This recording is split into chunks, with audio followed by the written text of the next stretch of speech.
ಶರಣೆಂಬೆ ಬಸವನಿಗೆ, ಶರಣೆಂಬೆ ಶರಣನಿಗೆ, ಶರಣೆಂಬೆ ಅಕ್ಕ ಮಹಾದೇವಿಗೆ, ಶರಣೆಂಬೆ ಅಕ್ಕ ಮಹಾದೇವಿಗೆ ಶರಣೆಂಬೆ. ಶರಣು ನಿಮ್ಮೆಲ್ಲರಿಗೂ ಶರಣಾರ್ಥಿ, ಶರಣು ನಿಮಗೆಲ್ಲರಿಗೂ ಶರಣಾರ್ಥಿ. ಧರೆಯ ಮೇಲೆ ಹುಟ್ಟಿ ಮೆರೆದ ಶಿವಯೋಗಿನಿ, ಧರೆಯ ಮೇಲೆ ಹುಟ್ಟಿ ಮೆರೆದ ಶಿವಯೋಗಿನಿ, ಕರೆದಾಳೋ ಪತಿಯಂದು ಶಿವನನ್ನೇ, ಕರೆದಾಳೋ ಪತಿಯಂದು ಶಿವನನ್ನೇ. ಮಹಾದೇವಿ ಮೆರೆದಾಳು ಶರಣರ ಗಣದಾಗ, ಮೆರೆದಾಳು ಶರಣರ ಗಣದಾಗ. ಲಿಂಗನಿಷ್ಠೆಯೊಳಗ ಅಂಗವ ಮರೆತವಳು, ಲಿಂಗನಿಷ್ಠೆಯೊಳಗ ಅಂಗವ ಮರೆತವಳು, ಹಂಗಿಲ್ಲ ನಿನಗ ಭವಬಂಧನ, ಹಂಗಿಲ್ಲ ನಿನಗ ಭವಬಂಧನ. ಮಹಾದೇವಿ ನಿಂಗ ಶರಣೆಂಬೆ ಶರಣಾರ್ಥಿ, ನಿನಗೆ ಶರಣೆಂಬೆ ಶರಣು ಶರಣಾರ್ಥಿ. ತಮಗೆಲ್ಲರಿಗೂ ಶರಣು ಶರಣಾರ್ಥಿ. ತನ್ನ ಲಿಂಗನಿಷ್ಠೆಯೊಳಗ ಅಂಗವನ್ನೇ ಮರೆತಿರ್ತಕ್ಕಂಥ ಮಹಾಶಯ, ತನ್ನ ದೇಹದ ವ್ಯಾಮೋಹವನ್ನೇ ತೊಳೆದಿರ್ತಕ್ಕಂಥ ಮಹಾವೈರಾಗ್ಯ ನೀತಿ. ಹರನೊಬ್ಬನೇ ನನ್ನ ಗಂಡ, ಅವನಿಗೋಸ್ಕರನೇ ನನ್ನ ಇಡೀ ಬದುಕು ಅಂತ ಬದುಕನ್ನ ಸಲ್ಲಿಸಿರ್ತಕ್ಕಂಥ ಭಕ್ತಿಯ ಪರಾಕಾಷ್ಠೆ ಅಕ್ಕ ಮಹಾದೇವಿ. ಅಕ್ಕ ಮಹಾದೇವಿ ಹೇಗಿದ್ದಳು? ಅಕ್ಕ ಮಹಾದೇವಿ ಹೇಗಿದ್ದಳು? ಚನ್ನಬಸವಣ್ಣನವರು ಹೇಳ್ತಾರೆ, ಅಕ್ಕ ಮಹಾದೇವಿ ಹೇಗಿದ್ದಳು? ತನುವಿನೊಳಗಿದ್ದು ತನುವ ಗೆದ್ದಳು. ಹೇಗಿದ್ದಳು ಅಕ್ಕ ಮಹಾದೇವಿ? ತನುವಿನೊಳಗಿದ್ದು ತನುವ ಗೆದ್ದಳು, ಮನದೊಳಗಿದ್ದು ಮನವ ಗೆದ್ದಳು. ಹಾಗೆ ವಿಷಯದೊಳಗಿದ್ದು ವಿಷಯಗಳ ಗೆದ್ದಳು, ಅಂಗಸುಖವ ತೊರೆದು ಭವವ ಗೆದ್ದಳು. ಕೂಡದ ಚೆನ್ನ ಸಂಗಯ್ಯನ ಹೃದಯ ಕಮಲವ ಬಗಿದು ಹೊಕ್ಕು ನಿಜ ಪದವ ನೈದಿದ ಮಹಾದೇವಿಯಕ್ಕನ ಶ್ರೀಪಾದಕ್ಕೆ ನಮೋ ನಮೋ ಎನ್ನುತ್ತಿರುತ್ತೇನೆ. ಮಹಾಜ್ಞಾನಿ ಷಟಸ್ಥಲ ಬ್ರಹ್ಮಿ ಚನ್ನಬಸವಣ್ಣನವರು ಅಕ್ಕ ಮಹಾದೇವಿಯವರಿಗೆ ಹೇಗಿದ್ದಳು ಅಕ್ಕ ಮಹಾದೇವಿ? ಹೆಂಗಿದ್ದಳು ಅಂದ್ರ ಈ ದೇಹದಾಗ ಇದ್ದು ದೇಹವನ್ನ ಮೀರಿದವಳು ಇದ್ದಳು ಆಕೆ. ತನುವಿನೊಳಗಿದ್ದು ತನುವ ಗೆದ್ದವಳು. ಈ ಶರೀರ ನೆಪ ಮಾತ್ರ ಅಕ್ಕ ಮಹಾದೇವಿ. ಈ ಶರೀರದ ಹಂಗಿಲ್ಲ, ಈ ಶರೀರದ ಮೇಲೆ ವ್ಯಾಮೋಹ ಇಲ್ಲ, ಈ ಶರೀರ ಸುಂದರವಾಗಿ ಇಡಬೇಕು ಅನ್ನೋ ಭಾವನೂ ಇಲ್ಲ. ಒಟ್ಟಾರೆ ನನ್ನ ಈ ಶರೀರ ಇದು ನನ್ನದಲ್ಲವೇ ಅಲ್ಲ, ಇದನ್ನ ಅಲಂಕಾರ ಮಾಡುವ ನನಗೆ ಯಾವುದೇ ಹಂಗು ಕೂಡ ನನಗಿಲ್ಲ. ಹೀಗಾಗಿ ಈ ಶರೀರ ನನ್ನದಲ್ಲ ಅನ್ನುವ ಭಾವ ಶರೀರದೊಳಗಿದ್ದು ಈ ಶರೀರವನ್ನ ಗೆದ್ದಿರ್ತಕ್ಕಂತಹ ಮಹಾಯೋಗಿನಿ ಅಕ್ಕ ಮಹಾದೇವಿ. ಮನದೊಳಗಿದ್ದು ಮನವ ಗೆದ್ದವಳು. ಮನುಷ್ಯನ ಮನಸ್ಸು ಹೆಂಗಿರ್ತದಂದ್ರ ಮತ್ತೆ ಬ್ಯಾಡ ವಸ್ತುಗಳ ಕಡೆ ಎಳೆಯಿತು. ನಾವು ಎಷ್ಟನ್ನು ಮನಸ್ಸಿಗೆ ಕಂಟ್ರೋಲ್ ಮಾಡಬೇಕು ಅಂತ ಎಷ್ಟನ್ನು ಕಂಟ್ರೋಲ್ ಮಾಡಬೇಕು. ಬಹಳ ಸತ್ಯ ಅನ್ಕೋತೇವೆ. ಏನ್ ಅನ್ಕೋತೇವಂದ್ರ ನಾವು ಬೇರೆ ವಿಷಯಗಳ ಕಡೆ ಗಮನ ಕೊಡಬಾರದು. ಈಗ ಶ್ರಾವಣ ಮಾಸದೊಳಗ ಏನು ಶರಣರಿಗೆ ನೆನೆಸ್ಕೋತ ನಡೆದಿದೆವು, ಇಡೀ ಬದುಕು ಶರಣರಿಗೆ ನೆನೆಸ್ಕೋತ ಹೋಗರಿ, ಹಂಗೆ ಬದುಕರಿ. ಅದು ಎಲ್ಲಿ ತನ ಇರ್ತದಂದ್ರ ಕರೆಂಟ್ ಇರೋ ಸ್ಥಾನ ಇರ್ತದೆ. ಈ ದೀಪ ಏನು ಉರಿಲತ್ತದಲ್ಲ, ದೀಪ ಏನು ಉರಿಲತ್ತದಲ್ಲ, ಕರೆಂಟ್ ಇರೋ ಸ್ಥಾನನೇ ಉರಿತು. ಪಟ್ಟನ್ ಕರೆಂಟ್ ಹೋಗಿ ದೀಪ ಹಾರು ಹೋಗ್ತದ. ನಮ್ಮ ಮನಸ್ಸಿನೊಳಗೆ ಶರಣರ ಭಾವ ಎಲ್ಲಿ ತನ ಇರ್ತದಂದ್ರ ಎಲ್ಲಿ ತನ ಕೇಳ್ಕೊತ ಹೋಗ್ತೇವೆ ನೋಡಿ. ಈಗ ಪ್ರತಿದಿನ ಬಂದೆವು ಶರಣರ ವಿಚಾರ ಕೇಳ್ಕೋತ ನಡೆದಿದ್ದೇವೆ ಅನ್ಕೋರಿ, ಪ್ರವಚನ ಎಲ್ಲಿ ತನ ನಡೀತದ ನಮ್ಮ ಮನಸ್ಸಿನೊಳಗ ಶರಣ ಭಾವ ಹಂಗೇ ಇರ್ತದ. ನಾ ಹಿಂಗೆ ಇರಬೇಕು. ಇವತ್ತು ನಾನು ಜಡರದಾಸಿಮಯ್ಯ ಕೇಳೀನಿ, ಅವನು ತಲೆಯೊಳಗಿರ್ತಾನ. ಅವ ಆರೋಗ್ಯಷ್ಟು ಹೊತ್ತಿಗೆ ಮಾದಾರ ಚೆನ್ನಯ್ಯ ಬರ್ತಾನ, ಅವ ತಲೆಯೊಳಗಿರ್ತಾನ. ಅವ ನೀಲಂಬಿಕ ತಾಯಿ ಬರ್ತಾಳ, ಅದು ಭಾವ ಆಗುವಷ್ಟೊತ್ತಿಗೆ ಅಕ್ಕನಾಗಮ್ಮ ಬರ್ತಾಳ. ಹೀಗೆ ನಮ್ಮ ತಲೆಯಾಗ ಕರೆಂಟ್ ಕಂಟಿನ್ಯೂಸ್ ಸಪ್ಲೈ ಆಗ್ತದ ಶ್ರಾವಣ ಮಾಸದೊಳಗೆ. ಯಾವಾಗ ಶ್ರಾವಣ ಮಾಸ ಮುಗೀತದ, ಪ್ರವಚನ ಮುಗೀತದ, ಓದೋದು ಬರೆಯೋದು ಎಲ್ಲ ನಿಲ್ತದ, ಆಗ ನಮ್ಮ ಮನಸ್ಸು ಮತ್ತೊಂದು ಕಡೆ ವಿಷಯಗಳ ಕಡೆ ಆಗ್ಬೇಕು. ಮತ್ತ ಬಂಗಾರ ಖರೀದಿ ಮಾಡ್ಲಿ ಅನ್ನೋ, ದೊಡ್ಡ ಬಿಲ್ಡಿಂಗ್ ಮನಿ ಕಟ್ಟಲಿ ಅನ್ನೋ, ಮತ್ತ ಹಾನ್ ಮಾಡ್ಲಿ ಹೀಗ ಮಾಡ್ಲಿ ಎಲ್ಲರೆದು ನಾನೇ ಹೆಚ್ಚಿಗೆ ಮೇರಿಲಿ ಅನ್ನೋ ಮನಸ್ಸು ನಮ್ಮ ಮಾತು ಕೇಳಂದ. ಅದಕ್ಕೆ ಬಸವಣ್ಣನವ್ರು ಹೇಳ್ತಾರೆ, ಈ ಮನಸ್ಸು ಹೆಂಗದ ಅಂದ್ರ ಮರ್ಕಟನಿದ್ದಂತೆ, ಕೋತಿ ಇದ್ದಂಗ. ಈ ಮನಸ್ಸು ಕೋತಿ ಇದ್ದಂಗೆ ಇರ್ತದೆ. ಕೋತಿ ಹೆಂಗಿರ್ತದ? ಕೆಳಗಿದ್ರೆ ಇನ್ನ ಜರ ಶಾಂತಿ ಕೊಡ್ತದೇನೋ. ಗಿಡದ ಮೇಲೆ ಕೋತಿ ಇತ್ತು ಅಂತ ತಿಳ್ಕೊರಿ, ಅದು ಒಂದು ಜಾಗದಾಗ ಕೂಡಲ್ಲ, ಕೊಂಬೆಯಿಂದ ಕೊಂಬೆಗೆ ಹಾಯುತ್ತದೆ. ಬಸವಣ್ಣನ ಹೇಳ್ತಾರ, ಮರವನೇರಿದ ಮರ್ಕಟನಂತೆ ಕೊಂಬೆಯಿಂದ ಕೊಂಬೆಗೆ ಹಾಯುತ್ತಲಿದ್ದಿತ್ತಯ್ಯ ಎನ್ನ ಮನವು ಬೆಂದ ಮನವ ನಾನೆಂತು ನಂಬಲಯ್ಯ, ನಾನೆಂತು ನಚ್ಚಲಯ್ಯ. ಈ ಮನಸ್ಸನ್ನು ನಾನು ಹೆಂಗ ನಂಬಲಿ, ಹೆಂಗ ನೆಚ್ಚಲಿ? ಇದು ಈಗ ಸದ್ಯಕ್ಕೆ ನನ್ನ ಮಾತು ಕೇಳತ್ತದ, ನಾಳೆ ನನ್ನ ಮಾತು ಕೇಳ್ತದ ಕೇಳಲ್ಲ, ಅದನ್ನ ನಂಬಲಕ್ಕಾಗಲ್ಲ. ಅದಕ್ಕೆ ಹೇಳ್ತಾರ ಈ ಮನಸ್ಸು ಹೆಂಗದ ಅಂದ್ರೆ ಪಾಲ್ಕಿ ಏರಿದ ನಾಯಿ ಇದ್ದಂಗದ. ನನ್ನ ಯಾವ ನೆನಪಿ ಬಂದಿರ್ತದ, ಅಂದಳವನೇರಿದ ಸೊಣಗನಂತೆ ಕಂಡೊಡೆ ಬಿಡದು ಮುಂದಿನ ಸ್ವಭಾವವನ್ನು. ನಾವು ಎಷ್ಟು ನಮ್ಮ ಮನಸ್ನಾಗ ನಮ್ಮ ಕೈದಾಗ ಇಟ್ಕೋಬೇಕಂತೆ ಒಂದ ಮನಸ್ಸು ಕಂಟ್ರೋಲ್ ಮಾಡಲು ಸಾಧ್ಯನೇ ಇಲ್ಲ. ಶರಣರೇ ಹೇಳ್ಯಾರ, ಈ ಮನಸ್ಸನ್ನ ನಾನು ಹೆಂಗ ಕಂಟ್ರೋಲ್ ತಂದ್ಕೋಲಿ ಅಂತ. ಅಂತ ಮನಸ್ಸನ್ನು ಕೂಡ ಗೆದ್ದವಳು ಅಕ್ಕ ಮಹಾದೇವಿ. ಬಹಳ ಶರಣರಿಗೂ ಸಾಧ್ಯ ಆಗಿಲ್ಲ. ಅಕ್ಕ ಮಹಾದೇವಿ ಹೆಂಗ ಆಕೆ ಹೇಳ್ತಾಳ, ಹಸಿವೇ ನೀನು ನಿಂದು ನಿಂದು, ತೃಷೆಯೇ ನೀನು ನಿಂದು ನಿಂದು, ನಿದ್ರೆಯೇ ನೀನು ನಿಂದು ನಿಂದು, ಕಾಮವೇ ನೀನು ನಿಂದು ನಿಂದು, ಕ್ರೋಧವೇ ನೀನು ನಿಂದು ನಿಂದು, ಮೋಹವೇ ನೀನು ನಿಂದು ನಿಂದು, ಮದವೇ ನೀನು ನಿಂದು ನಿಂದು, ಲೋಭವೇ ನೀನು ನಿಂದು ನಿಂದು, ಮತ್ಸರವೇ ನೀನು ನಿಂದು ನಿಂದು. ನಾನು ಚನ್ನಮಲ್ಲಿಕಾರ್ಜುನ ನಿಂಗೆ ನಾನು ಅವಸರದ ಓಲೆಯನ್ನು ಒಯ್ಯುತ್ತಿದ್ದೇನೆ. ನಿಲ್ಲು, ಅವೆಲ್ಲವನ್ನ ತಡೆದು ನಿಲ್ಲಿಸಿನಕ್ಕಿ. ಇದಕ್ಕೆ ಮನಸ್ಸನ್ನ ಕಂಟ್ರೋಲ್ದಾಗ ತರೋದು ಅಂತ. ಹಸಿವಿನ ಇಚ್ಛೆ ಇಲ್ಲ, ನಿದ್ರೆಯ ಇಚ್ಛೆ ಇಲ್ಲ, ಕೃಷಿಯ ನೀರಡಿಕೆಯ ಇಚ್ಛೆ ಇಲ್ಲ, ಕಾಮ ಇಲ್ಲ, ಕ್ರೋಧ ಇಲ್ಲ, ಲೋಭ ಇಲ್ಲ, ಮೋಹ ಇಲ್ಲ, ಮದ ಇಲ್ಲ, ಮತ್ಸರ ಇಲ್ಲ, ಎಲ್ಲವನ್ನ ತಡೆದು ನಿಂದಿರ್ಸ್ಯಾಳ. ಇದಕ್ಕೆ ನಾವು ಮನಸ್ಸನ್ನ ಹತೋಟಿಯಲ್ಲಿ ಇಟ್ಕೊಂಬೋದು, ಕಂಟ್ರೋಲ್ದಾಗ ಇಟ್ಕೊಂಬೋದು, ನಮ್ಮ ಮನಸ್ಸು ನಮ್ಮ ಕೈದಾಗ ಇಟ್ಕೊಂಬೋದು ಅಂತ ಕರೀತೀವಿ. ಇಂಥ ಮನಸ್ಸನ್ನ ಗೆದ್ದಿರುವ ಒಬ್ಬ ಮಹಾಶರಣೆ ಅಕ್ಕ ಮಹಾದೇವಿ. ಮನದೊಳಗಿದ್ದು ಮನವ ಗೆದ್ದವಳು, ತನುವಿನೊಳಗಿದ್ದು ತನುವ ಗೆದ್ದವಳು. ಆಕೆ ಹೆಂಗ ವಿಷಯಗಳೊಳಗಿದ್ದು ವಿಷಯಗಳ ಗೆದ್ದವಳು. ವಿಷಯಗಳು ಅಂದ್ರೆ ನಮ್ಮನ್ನ ಆ ಕಡೆ ಸೆಳಿತಕ್ಕಂಥ ವಿಷಯಗಳೇನಿರ್ತವೆ ಅವೆಲ್ಲವನ್ನ ಮೀರಬೇಕು. ಅಕ್ಕ ಮಹಾದೇವಿಗೆ ಯಾವ ವಸ್ತುಗಳು ಕೂಡ ಆಕರ್ಷಣೆ ಉಂಟು ಮಾಡಿ ಲಿಂಗವನ್ನ ಹೊರತುಪಡಿಸಿ ಒಂದು ಲಿಂಗ ಬಿಟ್ಟು ಬೇರೆ ಯಾವ ಕಡೆಯೂ ಆಕಿನ ಮನಸ್ಸು ಹರಿತಿದ್ದಿಲ್ಲ. ವಿಷಯಗಳಂತೂ ಬೇಡವೇ ಬೇಡ, ಅವುಗಳನ್ನ ಮೀರಿದಕ್ಕೆ ಆಕಿ ಮನೆಯ ಆಸೆ ಇಲ್ಲ. ಮನೆ ಬಿಟ್ಟು ಹೊರಟೋಗಿದ್ದಳು, ಕತೆ ನೋಡ್ತಾ ಹೋದ್ರೆ ಗೊತ್ತಾಗ್ತದೆ, ಕೇಳಿದ್ದೇವೆ. ಮನೆ ಬಿಟ್ಟು ಹೊರಟೋದಳು, ಮನೆಯ ಹಂಗಿಲ್ಲ. ಎಲ್ಲಾದ್ರೂ ನಾನು ಗುಡಿಯೊಳಗೆ ಮಲ್ಕೋತೀನಿ, ನೀರಿಗೆ ಎಲ್ಲರ ಅದೇ ಬಾಯಿಗಳಿರ್ತಾವ, ನೀರು ಕುಡಿತೀನಿ. ಹಸಿವಾದ್ರೆ ಯಾರಾದ್ರೂ ನೀಡ್ತಾರೆ, ಭಿಕ್ಷಾನ ಸಿಗ್ತದ, ಯಾವ ಹಂಗಿಲ್ಲ. ಎಂತ ಹೆಣ್ಮಗಳು ಅಂತೀನಿ ನಾನು ಅಕ್ಕ ಮಹಾದೇವಿ. ಮನೆ ಬೇಡ, ಹಸಿವಿನ ಚಿಂತೆ ಇಲ್ಲ, ನೀರಡಿಕೆ ಚಿಂತೆ ಇಲ್ಲ, ನಿದ್ರೆ ಚಿಂತೆ ಇಲ್ಲ. ವಿಷಯಗಳೊಳಗಿದ್ದು ವಿಷಯಗಳ ಮೀರಿದವಳು ಅಕ್ಕ ಮಹಾದೇವಿ. ಹೆಂಗಿದ್ದಳು ಅಕ್ಕಿ? ಅಂಗ ಸುಖವ ತೊರೆದು ಭವಸ್ವ ಗೆದ್ದಳು.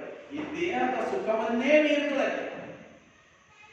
ಈ ಶರೀರ ಏನು ಬಯಸ್ತದ ಅದು ಯಾವುದು ಅಕ್ಕ ಮಹಾದೇವಿಗೆ ಬೇಕಾಗಿದೆ. ಅಂಗ ಸುಖದೊಳಗ ಅದನ್ನು ಕೂಡ ಮೀರಿ ಭವವನ್ನ ಗೆದ್ದವಳು, ಈ ಬದುಕನ್ನೇ ಗೆದ್ದು ಹೋಗಿರ್ತಕ್ಕಂಥ ಮಹಾಶರಣೆ. ಅದು ಯಾರಾದ್ರೂ ಇದ್ರು ಒಬ್ರು ಮಾತ್ರ, ಅದು ಅಕ್ಕ ಮಹಾದೇವಿ. ಅಂತ ಶಿವಶರಣೆ ಅಕ್ಕ ಮಹಾದೇವಿ. ಎಂತ ನಿಲುವಿರಬಹುದು ಅಕ್ಕ ಮಹಾದೇವಿ. ಒಂದೇ ಶಬ್ದದ ಹೇಳ್ಬೋದು ಅಕ್ಕ ಮಹಾದೇವಿ ಹೆಂಗಿದ್ರು ಅಂದ್ರ ನೀರ ತಾವರೆ.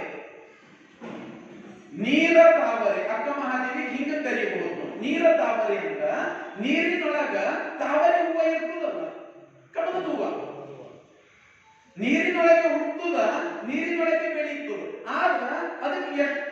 ಹಾಕಲ್ಲ. ಒಂದು ಹನಿ ನೀರು ಕೂಡ ಆ ಕಮಲ ಪುಷ್ಪದ ಮೇಲೆ, ಅದ್ರ ಎಲೆ ಮೇಲೆ ಕೂಡ ನಡ್ಕೊಂಡು ಕೂಡ ಕಮಲದ ಹೂವದ ಎಲೆಗಳು ನೋಡ್ಬೇಕು ನೀವು. ಅದ್ರ ಮೇಲೆಲ್ಲ ಸಣ್ಣ ಸಣ್ಣ ರೋಮಗಳಿರ್ತವೆ, ಕೂದಲಿರ್ತವೆ, ಸಣ್ಣ ಸಣ್ಣ ಎಳೆಸಿರ್ತವೆ. ಅವು ಹೆಂಗಿರ್ತಾವಂದ್ರ ಅದ್ರ ಮೇಲೆ ನೀರು ಬಿತ್ತದ ಅಂಟ್ಕೋಬಿಡೋದು, ಸರ್ವಂತ ಜರಗಿ ಹೋಗ್ತವೆ.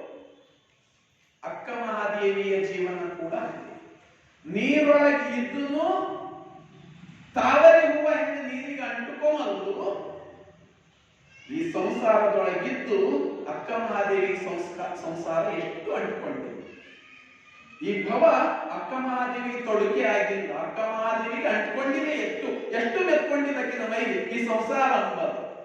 ಎಲ್ಲವನ್ನ ತ್ಯಾಗ ಮಾಡಿ ಹೊರಟು ಬಿಟ್ಟು, ಅಪ್ಪ ಬೇಡ, ಅವ್ವ ಬೇಡ, ಅಣ್ಣ ಬೇಡ, ತಮ್ಮ ಬೇಡ, ಸಂಬಂಧ ಬೇಡ, ಗಂಡ ಬೇಡ, ಯಾರು ಬೇಡ, ಕೇವಲ ನನಗೆ ಆತ ದೇವನೊಬ್ಬನೇ ಪತಿ, ಅವನನ್ನು ಹೊರತುಪಡಿಸಿ ನನಗೆ ಯಾರೂ ಇಲ್ಲ. ಎಂಥ ಭಾವ ಇದು, ನಿರ್ಲಿಪ್ತ ಭಾವ. ಯಾವ ಸಂಬಂಧ ಬೇಡ, ಆಸ್ತಿ ಬೇಡ, ಪಾಸ್ತಿ ಬೇಡ, ಏನು ಬೇಡ, ಎಂಥ ನಿರ್ಲಿಪ್ತ ಭಾವ. ರೊಕ್ಕ ಬೇಡ ಅಂತೀರಿ, ಆಸ್ತಿ ಬೇಡ ಅಂತೀರಿ, ಕಡೆಗೆ ಸಂಬಂಧಗಳೆಲ್ಲ ಬೇಕಲ್ಲ, ಸಂಬಂಧಗಳೆಲ್ಲ ಬೇಕಲ್ಲ, ಅದೂ ಬೇಡ. ಎಂಥ ನಿರ್ಮೋಹ ಅಕ್ಕ ಮಹಾದೇವಿ. ಅದಕ್ಕ ಅಕ್ಕ ಮಹಾದೇವಿ ಏನು? ಅಕ್ಕ ಮಹಾದೇವಿ ನೀರ ತಾವರೆ, ನೀರಿನಗಿಂದು ಕಮಲದ ಹೂವ ಇದ್ದಲ್ಲಿ ನೀರ ತಾವರೆ. ಇದು ಭಕ್ತಿಯ ಪರಾಕಾಷ್ಠೆ. ಅಕ್ಕ ಮಹಾದೇವಿಯ ಭಕ್ತಿಯ ಪರಾಕಾಷ್ಠೆ. ಅಷ್ಟು ಎತ್ತರದ ಭಕ್ತಿ ಇತ್ತು, ಎಲ್ಲವನ್ನ ಮೀರಿದ ಭಕ್ತಿ ಇತ್ತು ಅಕ್ಕ ಮಹಾದೇವಿದು. ಹರನನ್ನ ಪಡಿಬೇಕಿರ್ತೀನಿ, ನನಗೆ ಇಡೀ ಬದುಕು ಹರನಿಗೋಸ್ಕರನೇ, ಇಡೀ ಬದುಕು ಪರಿಕಲ್ಪಿಸಿರ್ತಕ್ಕಂಥ ರೀತಿ ಏನೋದಲ್ಲ ಅಕ್ಕ ಮಹಾದೇವಿದು. ಮತ್ತು ನಾವು ಯಾವ ಕ್ಷಣದಲ್ಲೂ ಅದನ್ನ ಕಾಣಕ್ ಸಾಧ್ಯ. ಆಕೆ ಅನ್ಕೊತಿದ್ರು, ಒಬ್ಬ ಮಾದಾವ ಚೆನ್ನಯ್ಯ ಹರನನ್ನ ಒಲಿಸಿಕೊಂಡು ಊಟ ಮಾಡಿಸ್ತಾನಂದ್ರ, ಒಬ್ಬ ಜೇಡರ ದಾಸಿಮಯ್ಯ ಹರನಿಗೆ ವಸ್ತ್ರವ ದಾನ ಕೊಟ್ಟು ಸಮಾಧಾನ ಚಿತ್ತದಿಂದ ಇರ್ತಾನ ಅನ್ನೋದಾದ್ರ, ಒಬ್ಬ ಡೋಹಾರ ಕಕ್ಕಯ್ಯ ತಾನುಂಡ ಊಟವನ್ನು ತಾನು ಒಕ್ಕುದ ನಿಕ್ಕುವಂತೆ ಆತನ ಹರನನ್ನ ಒಲಿಸ್ಕೊಳ್ತಾನ. ಆ ಹರನನ್ನ ನಾನು ಯಾಕೆ ಒಲಿಸ್ಕೊಳ್ಳಕ್ ಸಾಧ್ಯ ಆಗಲ್ಲ? ಅದಕ್ಕ ಆ ಹರನಿಗೋಸ್ಕರ ಇಡೀ ಬದುಕನ್ನ ಪರಿತಪಿಸಿರ್ತಕ್ಕಂಥ ರೀತಿ ಏನದಲ್ಲ, ಅದು ಅಕ್ಕ ಮಹಾದೇವಿಯ ರೀತಿ. ಇದು ಇಡೀ ಮಾನವ ಇತಿಹಾಸದೊಳಗೆ ಅತ್ಯಂತ ಅಪೂರ್ವವಾಗಿರ್ತಕ್ಕಂಥ ರೀತಿ. ಮತ್ಯಾರು ಈಗ ಮೊದಲು ಪ್ರಯತ್ನ ಮಾಡಿದವರಲ್ಲ. ಆಮೇಲೆ ಮುಂದೆ 16ನೇ ಶತಮಾನದೊಳಗೆ ಮೀರಾಬಾಯಿ ಅಂತ ಒಬ್ಬಳು ಬರ್ತಾರೆ. ಮೀರಾಬಾಯಿ ರಜಪುತ್ರದ ರಾಣಿ. ಆಕೆ ಕೃಷ್ಣನಿಗೋಸ್ಕರ ಹಂಗೆ ಪರಿತಪಿಸಿದ್ದಳು. ಆದ್ರೆ ಅಕ್ಕ ಮಹಾದೇವಿಯ ಜ್ಞಾನದ ನಿಲುವಿನ ಎತ್ತರ ದೊರಕೊಳ್ಳೋದು ಬಹಳ ಕಷ್ಟ. ಅಂಥದ್ದು ಅಕ್ಕ ಮಹಾದೇವಿಯ ನಿಲುವಿತ್ತು. ಅಂತ ಅಕ್ಕ ಮಹಾದೇವಿ ಹೆಂಗಿದ್ದಳು ಅಂದ್ರ, ಅಕ್ಕ ಮಹಾದೇವಿ ಹೆಂಗಿದ್ದಳು ಅಂದ್ರ, ಅಂಗೈಯ ಲಿಂಗದಲ್ಲಿ ಕಂಗಳ ನೋಟ, ಸ್ವಯವಾದ ಇರುವ ನೋಟ. ತನ್ನ ಅಂಗೈಯ ಲಿಂಗದಲ್ಲಿ ತನ್ನ ನೋಟ, ಕಂಗಳ ನೋಟವನ್ನ ಅರ್ಪಿಸಿದವಳು, ಸ್ವಯವಾಗಿರ್ತಕ್ಕಂಥ ಇರುವು. ಅದನ್ನ ನೋಡ್ರಿ.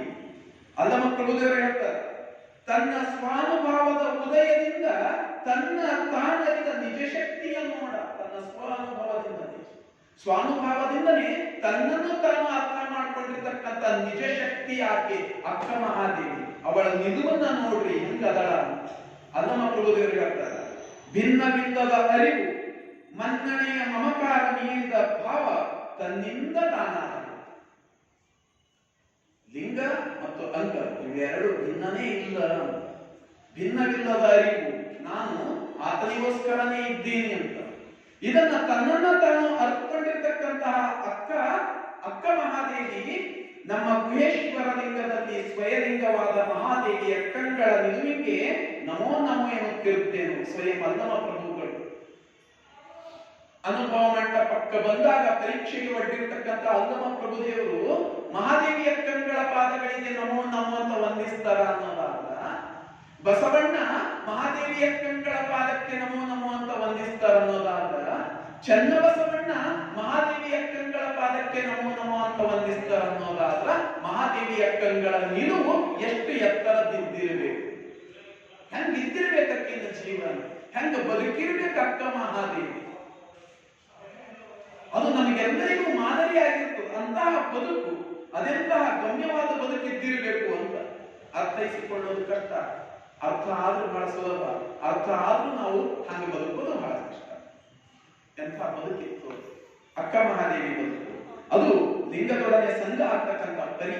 ಲಿಂಗದ ಜೊತೆ ಸಂಘ ಆಗೋದಂದ್ರೆ ಏನು? ಬಂದಾಗ ಮದುವೆ ಲಿಂಗಕ್ಕೆ ನಾನು ಮದುವೆ ಮಾಡ್ಕೊಳ್ತೀನಿ ಅನ್ನೋ ಭಾವನೆ ಅಲ್ಲ. ಎಂತ ಭಾವನೆ ಅದು ಅಕ್ಕ ಮಹಾದೇವಿ, ಅದು ಎಂತ ಬೆಳಕು, ಎಷ್ಟು ಸಮರ್ಪಣಾ ಭಾವ ಇತ್ತು ಅಕ್ಕ ಮಹಾದೇವಿ. ಅದಕ್ಕೆ ಕೇಳ್ತಾಳೆ, ಎನಗೆಯು ಲಿಂಗಕ್ಕೆಯು ಭೇದವಿಲ್ಲ ಎನ್ನುವ ಬಗ್ಗೆ ಅಂತ ಅಕ್ಕ ಮಹಾದೇವಿ. ಅಂತ ಶಿವಶರಣೆ ಹುಟ್ಟ್ಯಾಳ ಉಡುತಡಿಯೊಳಗಂದ್ರ ಉಡುತಡಿ ಗ್ರಾಮನೇ ಎಷ್ಟು ಪುಣ್ಯ ಮಾಡಿರಬೇಕು, ಎಷ್ಟು ಪುಣ್ಯ ಮಾಡಿದ ಊರದ ಉಡುತಡಿಯರು. ಉಡುತಡಿ ಈಗ ಸದ್ಯ ಶಿವಮೊಗ್ಗ ಜಿಲ್ಲೆಯೊಳಗ, ಶಿವಮೊಗ್ಗ ಜಿಲ್ಲೆ ಇರ್ತಕ್ಕಂಥ ಉಡುತಡಿ ಗ್ರಾಮ ಬಹಳ ಪುಣ್ಯ ಮಾಡಿದ ಊರು. ಅಕ್ಕ ಮಹಾದೇವಿ ಅಂತಹ ಶಿವಶರಣೆ ಆ ಊರಿನೊಳಗೆ ಹುಟ್ಟ್ಯಾಳ. ಅದಕ್ಕ ಹೆಂಗಿತ್ತು ಅದು ಊರು. ಮಹಾದೇವಿ ಅಕ್ಕ ಹುಟ್ಟಿದ್ರಿಂದ ಆ ಊರಿಗೆ ಎಂತ ಭಾಗ್ಯ ಬಂತು. ಜನಪದ ಹೇಳ್ತಾರ ಹಿಂಗ, ಉಡುತಡಿ ಎಂಬುದು ಒಂದು ಸಣ್ಣ ಊರು. ಉಡುತಡಿ ಎಂಬುದು ಮಡಿಯಾಯ್ತು ನಿನ್ನಿಂದ, ಸಡಗರ ನೋಡಾಕ ಶಿವ ಬಂದ, ಸಡಗರ ನೋಡಾಕ ಶಿವ ಬಂದ, ಮಾದೇವಿ ಅಡಿಯಾದ ನಿನ್ನ ಭಕ್ತಿ. ಉಡುತಡಿ ಗ್ರಾಮದೊಳಗ ಅಕ್ಕ ಮಹಾದೇವಿಯ ಜನನ. ಶಿವಭಕ್ತರ ಮನೆಯೊಳಗ, ಭಕ್ತರ ಮನೆಯೊಳಗ ಅಕ್ಕ ಮಹಾದೇವಿಯ ಜನನ. ಅಕ್ಕ ಮಹಾದೇವಿ ಹುಟ್ಟ್ಯಾಳ, ಇಡೀ ಊರು ಸಡಗರ, ಇಡೀ ಊರು ಮಡಿಯಾಗೋಯ್ತು ಅಂತ ತಾನಾಗಿ ಇಡೀ ಊರೇ ಮಡಿಯಾಯ್ತು. ಆ ಸಡಗರವನ್ನ ನೋಡೋದಕ್ಕ ಸಾಕ್ಷಾತ್ ಶಿವನೇ ಬರ್ತಾನಂತ. ಇದು ಅಕ್ಕ ಮಹಾದೇವಿಯ ಒಂದು ಜನ್ಮ ಹೆಂಗಾಗ್ತು ಅಂತ ತಿಳಿಸ್ಕೊಡ್ತಕ್ಕಂಥ ಒಂದು ವರ್ಣನೆ ಅಷ್ಟೇ. ಅಕ್ಕ ಮಹಾದೇವಿ ಅಷ್ಟು ಶ್ರೇಷ್ಠಳಿದ್ದಳು ಅಂತ. ಅದಕ್ಕೆ ಆಕೆ ಹುಟ್ಟಿರ್ತಕ್ಕಂಥ ಊರಿನ ಸಡಗರವನ್ನ ನೋಡಕ ಶಿವನೇ ಬಂದಾನ ಮತ್ತು ಅವಳ ಭಕ್ತಿಗೆ ಆತ ಅಡಿ ಆಗ್ತಾನ, ಶರಣ ಅಂತ ಹೇಳ್ತಾನ ಅಂತ ಶಿವ. ಅಂತ ಊರಿನೊಳಗ ಅಕ್ಕ ಮಹಾದೇವಿಯ ಜನನ ಆಗ್ಯಾದ ಓಂಕಾರ ಶೆಟ್ಟಿ ಮತ್ತು ಲಿಂಗಮ್ಮ ತಾಯಿಯವರ ಹೊಟ್ಟೆ. ಅಕ್ಕ ಮಹಾದೇವಿಯ ತಂದೆ ಹೆಸರು ಓಂಕಾರ ಶೆಟ್ಟಿ, ತಾಯಿ ಲಿಂಗಮ್ಮ. ಬೇರೆ ಬೇರೆ ಕೃತಿಯೊಳಗೆ ಬೇರೆ ಬೇರೆ ಹೆಸರು. ಹರಿಹರ ಹೇಳ್ತಾನ ಅಕ್ಕ ಮಹಾದೇವಿಯ ತಂದೆಯ ಹೆಸರು ಶಿವಭಕ್ತ, ತಾಯಿಯ ಹೆಸರು ಶಿವಭಕ್ತೆ. ನಾವು ಸದ್ಯಕ್ಕೆ ಹಿಂಗೆ ಇಟ್ಕೊಂಡು ಅಕ್ಕ ಮಹಾದೇವಿಯ ತಂದೆ ಯಾರು ಅಂದ್ರೆ ಓಂಕಾರ ಶೆಟ್ಟಿ, ತಾಯಿ ಲಿಂಗಮ್ಮ. ಇಬ್ರು ಶಿವಭಕ್ತರು. ಬಹಳ ದಿವಸ ಮಕ್ಕಳು ಆಗಿಲ್ಲ ಅಂತೇಳಿ ಅವ್ರು ಪರಿತಪಿಸ್ತಾ ಇದ್ರು. ಪ್ರತಿದಿನ ದೇವ್ರ ಗುಡಿಗೆ ಹೋಗೋದು, ದೇವ್ರ ಪೂಜೆ ಮಾಡೋದು, ಮಕ್ಕಳ ಆಗಲಿ ಅಂತ ಹೇಳಿ ಬಹಳ ಭಕ್ತಿಯಿಂದ ಬೇಡ್ಕೊತಿದ್ರು. ಶಿವನ ಗುಡಿಗೆ ಹೋಗಿ ದಿನ ಪ್ರಾರ್ಥನೆ ಮಾಡೋದು, ಲಿಂಗಕ್ಕೆ ಕೈ ಮುಗಿಯೋದು, ದೇವಿಯನ್ನ ಪ್ರಾರ್ಥಿಸೋದು, ಪ್ರತಿದಿನ ಪೂಜೆ ಮಾಡೋದು. ಒಂದು ದಿವಸ ದೇವರ ಆಶೀರ್ವಾದ ಅವ್ರ ಮೇಲೆ ಆಗ್ತದ. ಆ ದೇವಿಯ ಸಾತ್ವಿಕ ಕಳೆನೇ ಅವ್ರ ಹೊಟ್ಟೆಯೊಳಗೆ ಹುಟ್ಟು ಬರ್ತದ. ಅವಳೇ ಅಕ್ಕ ಮಹಾದೇವಿ. ಹೀಗೂ ಉಡುತಡಿಯ ಗ್ರಾಮದೊಳಗ ಶಿವಶರಣರ ಹೊಟ್ಟೆಯೊಳಗೆ ಶಿವಭಕ್ತರ ಉದರದಿಂದ 12ನೇ ಶತಮಾನದಲ್ಲಿ ಆ ಊರಿನ ಭಾಗ್ಯ ಎನ್ನುವಂತೆ ಹುಟ್ಟಿ ಬರ್ತಾಳ ಅಕ್ಕ ಮಹಾದೇವಿ. ಹೀಗೆ ಹುಟ್ಟಿರ್ತಕ್ಕಂತಹ ಸಾತ್ವಿಕ ಕಳೆ ಆಕೆ ಹುಟ್ಟಿನಿಂದಲೇ ದೈವ ಭಕ್ತಿ. ಯಾಕಂದ್ರ ತಂದೆ ತಾಯಿ ದೈವ ಭಕ್ತರೇ ಇದ್ರು. ಪ್ರತಿದಿನ ದೇವ್ರ ಪೂಜೆ ಮಾಡ್ತಿದ್ರು, ಗುಡಿಗೆ ಹೋಗ್ತಿದ್ರು, ದೈವ ಭಕ್ತಿ ಇತ್ತು. ಹೀಗಾಗಿ ಅಕ್ಕ ಮಹಾದೇವಿಗೂ ಕೂಡ ಅಂಥದ್ದೇ ಪರಿಸರ ಸಿಗ್ತದ. ಹುಟ್ಟಿನಿಂದಲೇ ದೈವ ಭಕ್ತಿ ಆಕೆಗೆ. ಪ್ರತಿದಿನ ತಂದೆ ತಾಯಿ ಜೊತೆ ದೇವಾಲಯಕ್ಕೆ ಹೋಗೋದು, ಲಿಂಗ ಪ್ರೀತಿಯನ್ನ ತೋರದು, ಲಿಂಗ ಪೂಜೆಯೊಳಗ ಲೀನ ಇರೋದು, ತನ್ನನ್ನೇ ಮರೆತಿದ್ರಂತೂ ಲಿಂಗ ಪೂಜೆ ಮಾಡಬೇಕ. ಯಾವಾಗಲೂ ತಂದೆ ತಾಯಿ ಹೋಗಿ ಈಕಿನೇ ಪೂಜೆಗೆ ಹೋಗಬೇಕು. ಪೂಜೆ ಮಾಡ್ತಾ ಮಾಡ್ತಾ ಮಾಡ್ತಾ ತನ್ನನ್ನು ತಾನು ಮರೆತು ಬಿಡ್ತಿಳಂತ. ಆ ಪೂಜೆಯೊಳಗೆ ಸಂಭ್ರಮಿಸುತ್ತಿದ್ದಳು. ಅಷ್ಟೊಂದು ಶಿವಭಕ್ತಿ ಆಕೆಗೆ, ಅಕ್ಕ ಮಹಾದೇವಿಗೆ. ಸಣ್ಣವಳು ಇರಬೇಕಾದ್ರೆ ಹೀಗೆ ಶಿವನಿಗೆ ಅಲಂಕಾರ ಮಾಡೋದು, ಅಲಂಕಾರ ಮಾಡಿ ಖುಷಿ ಪಡೋದು, ಆ ಲಿಂಗವನ್ನ ನೋಡಿ ಖುಷಿ ಪಡೋದು. ಎಷ್ಟು ಚಂದ ಅದನ ದೇವರು, ಎಷ್ಟು ಚಂದ ಅದನ, ಎಷ್ಟು ಸುಂದರ ಅದನ. ಆ ಲಿಂಗವನ್ನ ವರ್ಣನೆ ಮಾಡೋದು, ಅದನ್ನ ಅಪ್ಕೊಂಡು ಕುಣಿದಾಡೋದು. ಹೀಗೆ ಪ್ರತಿದಿನ ಪೂಜೆ ಮಾಡ್ತಾ ಮಾಡ್ತಾ ಶಿವಭಕ್ತಿ ಒಳಗೆ ಬೆಳೀತಾ ಹೋಗ್ತಾಳ ಅಕ್ಕ ಮಹಾದೇವಿ. ಹೀಗೆ ಬೆಳೀತಾ ಬೆಳೀತಾ 10 ವರ್ಷಗಳ ಕಳೀತು. 10 ವರ್ಷಗಳ ಕಳೀತು ಶಿವಪೂಜೆಯೊಳಗೆ ಕಳೀತಕ್ಕಂಥದ್ದು ದಿನ ಎಲ್ಲ. 10 ವರ್ಷದ ತಂದಿಗೆ ಅನಿಸ್ತದ ಈಗಿಗೆ ಇನ್ನೊಂದಿಷ್ಟು ಸಂಸ್ಕಾರ ಕೊಡಬೇಕು, ಈಗ ಒಂದಿಷ್ಟು ವಿದ್ಯೆ ಕೊಡಬೇಕು. ಗುರುಗಳ ಹತ್ರ ಕರ್ಕೊಂಡು ಹೋಗ್ತಾರ. ಗುರುಲಿಂಗ ದೇವ ಅಂತ ಅವ್ರ ಗುರುಗಳು. ಗುರುಲಿಂಗ ದೇವ ಆಗಿನ ಕಾಲಕ್ಕ ಹೆಣ್ಣು ಮಕ್ಕಳಿಗೆ ಕಲಿಸೋದು ಕಷ್ಟ ಆಯ್ತು, ಹೆಣ್ಣು ಮಕ್ಕಳಿಗೆ ಕಲಿಯೋಕೆ ಅವಕಾಶಗಳು ಇದ್ದಿಲ್ಲ. ಆದ್ರೆ ಗುರುಲಿಂಗ ದೇವ ಗುರುಗಳು ಎಂಥವರು ಅಂದ್ರ ಮಹಾದೇವಿ ಅಕ್ಕಳ ಭಕ್ತಿ ನಿಷ್ಠೆ ಇದನ್ನ ಪೂಜೆ ಮಾಡೋದು ನೋಡ್ತಿದ್ರು ಗುಡಿಯೊಳಗ. ಇಂಥವಳಿಗೆ ಕಲಿಸೋದಂದ್ರೆ ಅದು ನನ್ನ ಸುದೈವ ಅಂತ ತಿಳ್ಕೊತಾರೆ. ಹೀಗಾಗಿ ಗುರುಗಳು ಅವಳಿಗೆ ಜ್ಞಾನದ ಅಮೃತವನ್ನೇ ಉಣಬಡಿಸುತ್ತಾರೆ. ಎಲ್ಲ ವೇದಗಳನ್ನ ಕಲಿಸ್ಕೊಡ್ತಾರ, ಪುರಾಣಗಳು ಹೇಳ್ತಾರ, ಆಗಮಗಳು ಹೇಳ್ತಾರ. ಅದ್ರಲ್ಲಿ ಎಷ್ಟು ಒಳಿತದ, ಎಷ್ಟು ಕೆಡುಕದ, ಹ್ಯಾಂಗ ಬದುಕಬೇಕು, ಅದ್ರಾಗ ತಗೋಬೇಕಾದ್ರೆ ಏನು ತಗೋಬೇಕು, ಬಿಡಬೇಕಾದ್ರೆ ಏನು ಬಿಡಬೇಕು, ಹ್ಯಾಂಗ ನಿರ್ಣಯ ಮಾಡಬೇಕು, ಪ್ರತಿಯೊಂದು ಗುರುಗಳ ಕಲಿಸ್ಕೊಡ್ತಾ ಹೋಗ್ತಾರ ಅಕ್ಕ ಮಹಾದೇವಿಗೆ. ಹಿಂಗ ಗುರುಗಳ ಕರುಣದೊಳಗ ಜ್ಞಾನಿಯೇ ಆಗಿ ಬೆಳೀತಾ ಹೋಗ್ತಾರ. ಗುರುಗಳ ಕರುಣದೊಳಗ ಜ್ಞಾನಿಯೇ ಆಗಿ ಬೆಳೀತಾರ. ಕಡೆ ಹೇಳ್ತಾಳ, ನಾ ಹೆಂಗ ಬೆಳೆದೀನಿ. ಶ್ರೀ ಗುರುಲಿಂಗ ದೇವರು ತಮ್ಮ ಹಸ್ತವ ತಂದು ಎನ್ನ ಮಸ್ತಕದ ಮೇಲೆ ಇರಿಸಿದಾಗಲೇ ಎನ್ನ ಭವನಾಸ್ತಿಯಾಯಿತು. ನನ್ನ ಭವನಾಸ್ತಿ ಯಾವಾಗ ಆಗುತ್ತೆ ಅಂದ್ರೆ ಯಾವಾಗ ನನ್ನ ಗುರುಗಳು ನನ್ನ ತಲೆ ಮೇಲೆ ಕೈ ಇಟ್ಟು ನನಗೆ ಆಶೀರ್ವಾದ ಮಾಡ್ಯಾರ, ನನ್ನ ಮಸ್ತಕದ ಮೇಲೆ ಇಟ್ಟಾರ, ಅವತ್ತಿಗೆ ನನ್ನ ಭವನಾಸ್ತಿಯಾಯಿತು. ಈ ಹುಟ್ಟನ್ನ ನಾನು ಕಳ್ಕೊಂಡ, ನನಗೆ ಮರುಹುಟ್ಟು ಸಿಕ್ತು. ನನ್ನನ್ನ ಎನ್ನ ತನ್ನಂತೆ ಮಾಡಿದ. ನನ್ನ ಗುರು ನನಗೆ ಹೆಂಗ್ ಮಾಡ್ಯಾರ, ತನ್ನಂತೆ ಮಾಡಿದ. ಹೆಂಗ ಗುರುಗಳಿದ್ರು ಹಂಗ ಅಕ್ಕ ಮಹಾದೇವಿ ಇದ್ರು. ಗುರುಗಳ ಜೊತೆ ದಿನ ಚರ್ಚೆ ಮಾಡ. ಗುರುಗಳೇ ಹೆಂಗ ಬದುಕಬೇಕು, ಗುರುಗಳೇ ಬೇರೆಯವ್ರ ಜೊತೆ ವಾದ ಮಾಡ್ಬೇಕಾದ್ರೆ ಹೆಂಗ್ ವಾದ ಮಾಡಬೇಕು, ಇರ್ಬೇಕಾದ್ರೆ ಹೆಂಗ್ ಇರಬೇಕು, ದಿನ ಗುರುಗಳ ಸರಿ ಚರ್ಚೆ. ಅವ್ರಿಗೆ ಗುರುಗಳಿಗೂ ಖುಷಿ ಅನಿಸ್ತಿತ್ತು. ಒಂದು ಸಣ್ಣ ಹುಡುಗಿ ಹೆಣ್ಣು ಮಗಳಾಗಿ ಕಲಿಬೇಕನ್ನೋ ಆಸಕ್ತಿ ಮತ್ತೆ ಹೆಂಗ ಬದುಕಬೇಕನ್ನೋ ಆಸಕ್ತಿ, ಇಷ್ಟು ನನ್ನ ಜೊತೆ ಚರ್ಚೆ ಮಾಡ್ತಾಳಲ್ಲ, ಧನ್ಯ ಅನ್ಕೊಂಡಿರಂತ ಗುರುಗಳು. ಯಾವ್ದನ್ನು ಹೆಂಗಿರ್ತದ, ಚಂದನ ಗುರು ಸಿಗ್ಬೇಕಾದ್ರ ಶಿಷ್ಯನ ಪುಣ್ಯ, ಚಂದನ ಶಿಷ್ಯ ಸಿಗ್ಬೇಕಾದ್ರ ಗುರುಗಳ ಪುಣ್ಯನು. ಬಹಳ ಸರ್ತಿ ಶಿಷ್ಯನಿಂದ ಗುರುವಿಗೆ ಮಹತ್ವ ಸಿಗುತ್ತೆ. ಬಹಳ ದೊಡ್ಡ ಸಂಗೀತ ವಿದ್ವಾಂಸರು ಇದ್ರು ಹರಿದಾಸ್, ಆದ್ರೆ ಯಾರಿಗೂ ಗುಣ ಇಲ್ಲ. ಯಾವಾಗ ಗೊತ್ತಾಯ್ತು ತಾನ ಸೇನು ಶ್ರೇಷ್ಠನಾಗಿ ಬೆಳೆದನೆ ಅದ ನಮಗ ಹರಿದಾಸ ಗೊತ್ತಾಗ್ತಾರ. ಅಂದ್ರೆ ಒಬ್ಬ ಸಮರ್ಥ ಶಿಷ್ಯ ಸಿಕ್ಕ್ರ ಗುರು ಬೆಳಕಿಗೆ ಬರ್ತಾರ. ಶಿವಾಜಿ ಮಹಾರಾಜ ಶ್ರೇಷ್ಠನಾದ, ಗುರುವಿಗೆ ಬೆಲೆ ತಂದು ಕೊಟ್ಟ. ಗುರುಗಳಿಗೆ ಯಾವಾಗ ಬೆಲೆ ಬರ್ತದ, ಬಸವಣ್ಣ ಒಂದು ವೇಳೆ ಜಗತ್ತಿಗೆ ಪರಿಚಯ ಆಗ್ತಿದ್ದಿಲ್ಲ ಅಂದ್ರ ಜಾತವೇದ ಮುನಿಗಳ ಹೆಸರು ನಾವು ಯಾರು ಕೇಳ್ತಿದ್ದಿಲ್ಲ. ಒಬ್ಬ ಸಮರ್ಥ ಶಿಷ್ಯ ಸಿಗೋದಲ್ಲ, ಅದು ಗುರುವಿನ ಪುಣ್ಯ. ಬಹಳ ಮಂದಿ ಅಂತಾರಲ್ಲ, ಇಂಥ ಮಕ್ಕಳು ಪಡಿಲಕ್ಕ ಪುಣ್ಯ ಮಾಡಿದ್ರಿ ಅಂತ. ಇಂಥ ಶಿಷ್ಯರ ಪಡಿಲಕ್ಕ ಪುಣ್ಯ ಮಾಡ್ಯಾರ ಯಾರು ಅಂದ್ರೆ ಗುರುಲಿಂಗ ದೇವ, ಅಕ್ಕ ಮಹಾದೇವಿಯ ಗುರುಗಳು. ಅದಕ್ಕ ಅಂತ ಶಿಷ್ಯರು ಪ್ರತಿದಿನ ಚರ್ಚೆ ನಡೀತಿತ್ತು, ಪ್ರತಿದಿನ ವಾದ ನಡೀತಿತ್ತು. ಒಂದು ಸರ್ತಿ ದೇವ್ರ ಬಗ್ಗೆ ಮಾತಾಡತ್ತ ಅಕ್ಕ ಮಹಾದೇವಿ ಕೇಳ್ತಾಳ, ದೇವ್ರಂದ್ರೆ ಯಾರು, ದೇವ್ರಂದ್ರೆ ಹೆಂಗಿರ್ತಾನೆ. ಆಗ ಗುರುಗಳು ಹೇಳ್ತಾರ, ದೇವ್ರಂದ್ರ ಇಡೀ ಜಗತ್ತಿಗೆ ಸೃಷ್ಟಿ ಮಾಡದವ್ರು ಇರ್ತಾನ, ಇಡೀ ಜಗತ್ತಿಗೆ ಒಡೆಯ ಇರ್ತಾನ. ಒಡೆಯ ಅಂದ್ರೆ ಹೆಂಗ, ಹೆಂಗ ನಿಮ್ ಮನೆ ನಿಮ್ ತಂದಿ ಅದ ಹಂಗ ಅವ್ರು ಗಂಡು ನಿಮ್ ಮನ್ಯಾಗ ಗಂಡ ಹೆಂಗಿರ್ತಾನ, ಗಂಡ ಅಂದ್ರ ಒಡೆಯ, ಅವನೇ ಆಳವನು. ಹೆಂಗ ಮನಿಗೆ ಒಬ್ಬ ಗಂಡ, ಹೆಂಡತಿಗೆ ಒಬ್ಬ ಗಂಡ ಇರ್ತಾನ, ಹಾಗಾಗಿ ಜಗತ್ತಿಗೆ ಒಬ್ಬನೇ ಗಂಡ ಇರ್ತಾನ. ಅವ ಯಾರು ಅಂದ್ರೆ ದೇವರು. ಜಗತ್ತಿಗೆ ಅವ ಗಂಡ ಇರ್ತಾನ, ಜಗತ್ತಿಗೆ ಗಂಡ ಇರ್ತಾನ. ಹಾಗಾದ್ರೆ ನಿಮಗೂ ಅವನೇ ಗಂಡ ಏನು, ಹೌದು ನನಗೂ ಅವನೇ ಗಂಡ. ಹಾಗಾದ್ರೆ ನನಗೂ ಅವನೇ ಗಂಡ ಏನು, ನಿನಗೂ ಅವನೇ ಗಂಡ. ಗುರುಗಳು ಬೋಧೆ ಮಾಡ್ತಾರೆ, ಇಡೀ ಜಗತ್ತಿಗೆ ಅವನೇ ಗಂಡ, ಅವನೊಬ್ಬನೇ ಒಡೆಯ, ನನಗೂ ಅವನೇ ಒಡೆಯ, ನಿನಗೂ ಅವನೇ ಒಡೆಯ, ಜಗವೆಲ್ಲಕ್ಕೂ ಅವನೊಬ್ಬನೇ ಒಡೆಯ, ಅವನೇ ಗಂಡ. ಇದು ಮನಸ್ಸು ಕೂಡ್ತಾ ಹೋಗ್ತದ. ಜಗತ್ತಿಗೆ ಅವನೊಬ್ಬನೇ ಗಂಡ, ಅವನನ್ನ ಹೊರತುಪಡಿಸಿ ಬೇರೆ ಯಾರು ಗಂಡ ಅಂತಿರಲಿಲ್ಲ. ಅಕ್ಕಿ ಖುಷಿ ಪಡ್ತಾಳ. ಇಷ್ಟು ದಿವಸ ಪೂಜೆ ಮಾಡ್ಕೋತ ಬಂದಾಳ, ಲಿಂಗ ಸ್ವರೂಪ ನೋಡ್ಯಾಳ, ಅದಕ್ಕೂ ಅಲಂಕಾರ ಮಾಡಿ ಖುಷಿ ಪಟ್ಟಾಳ.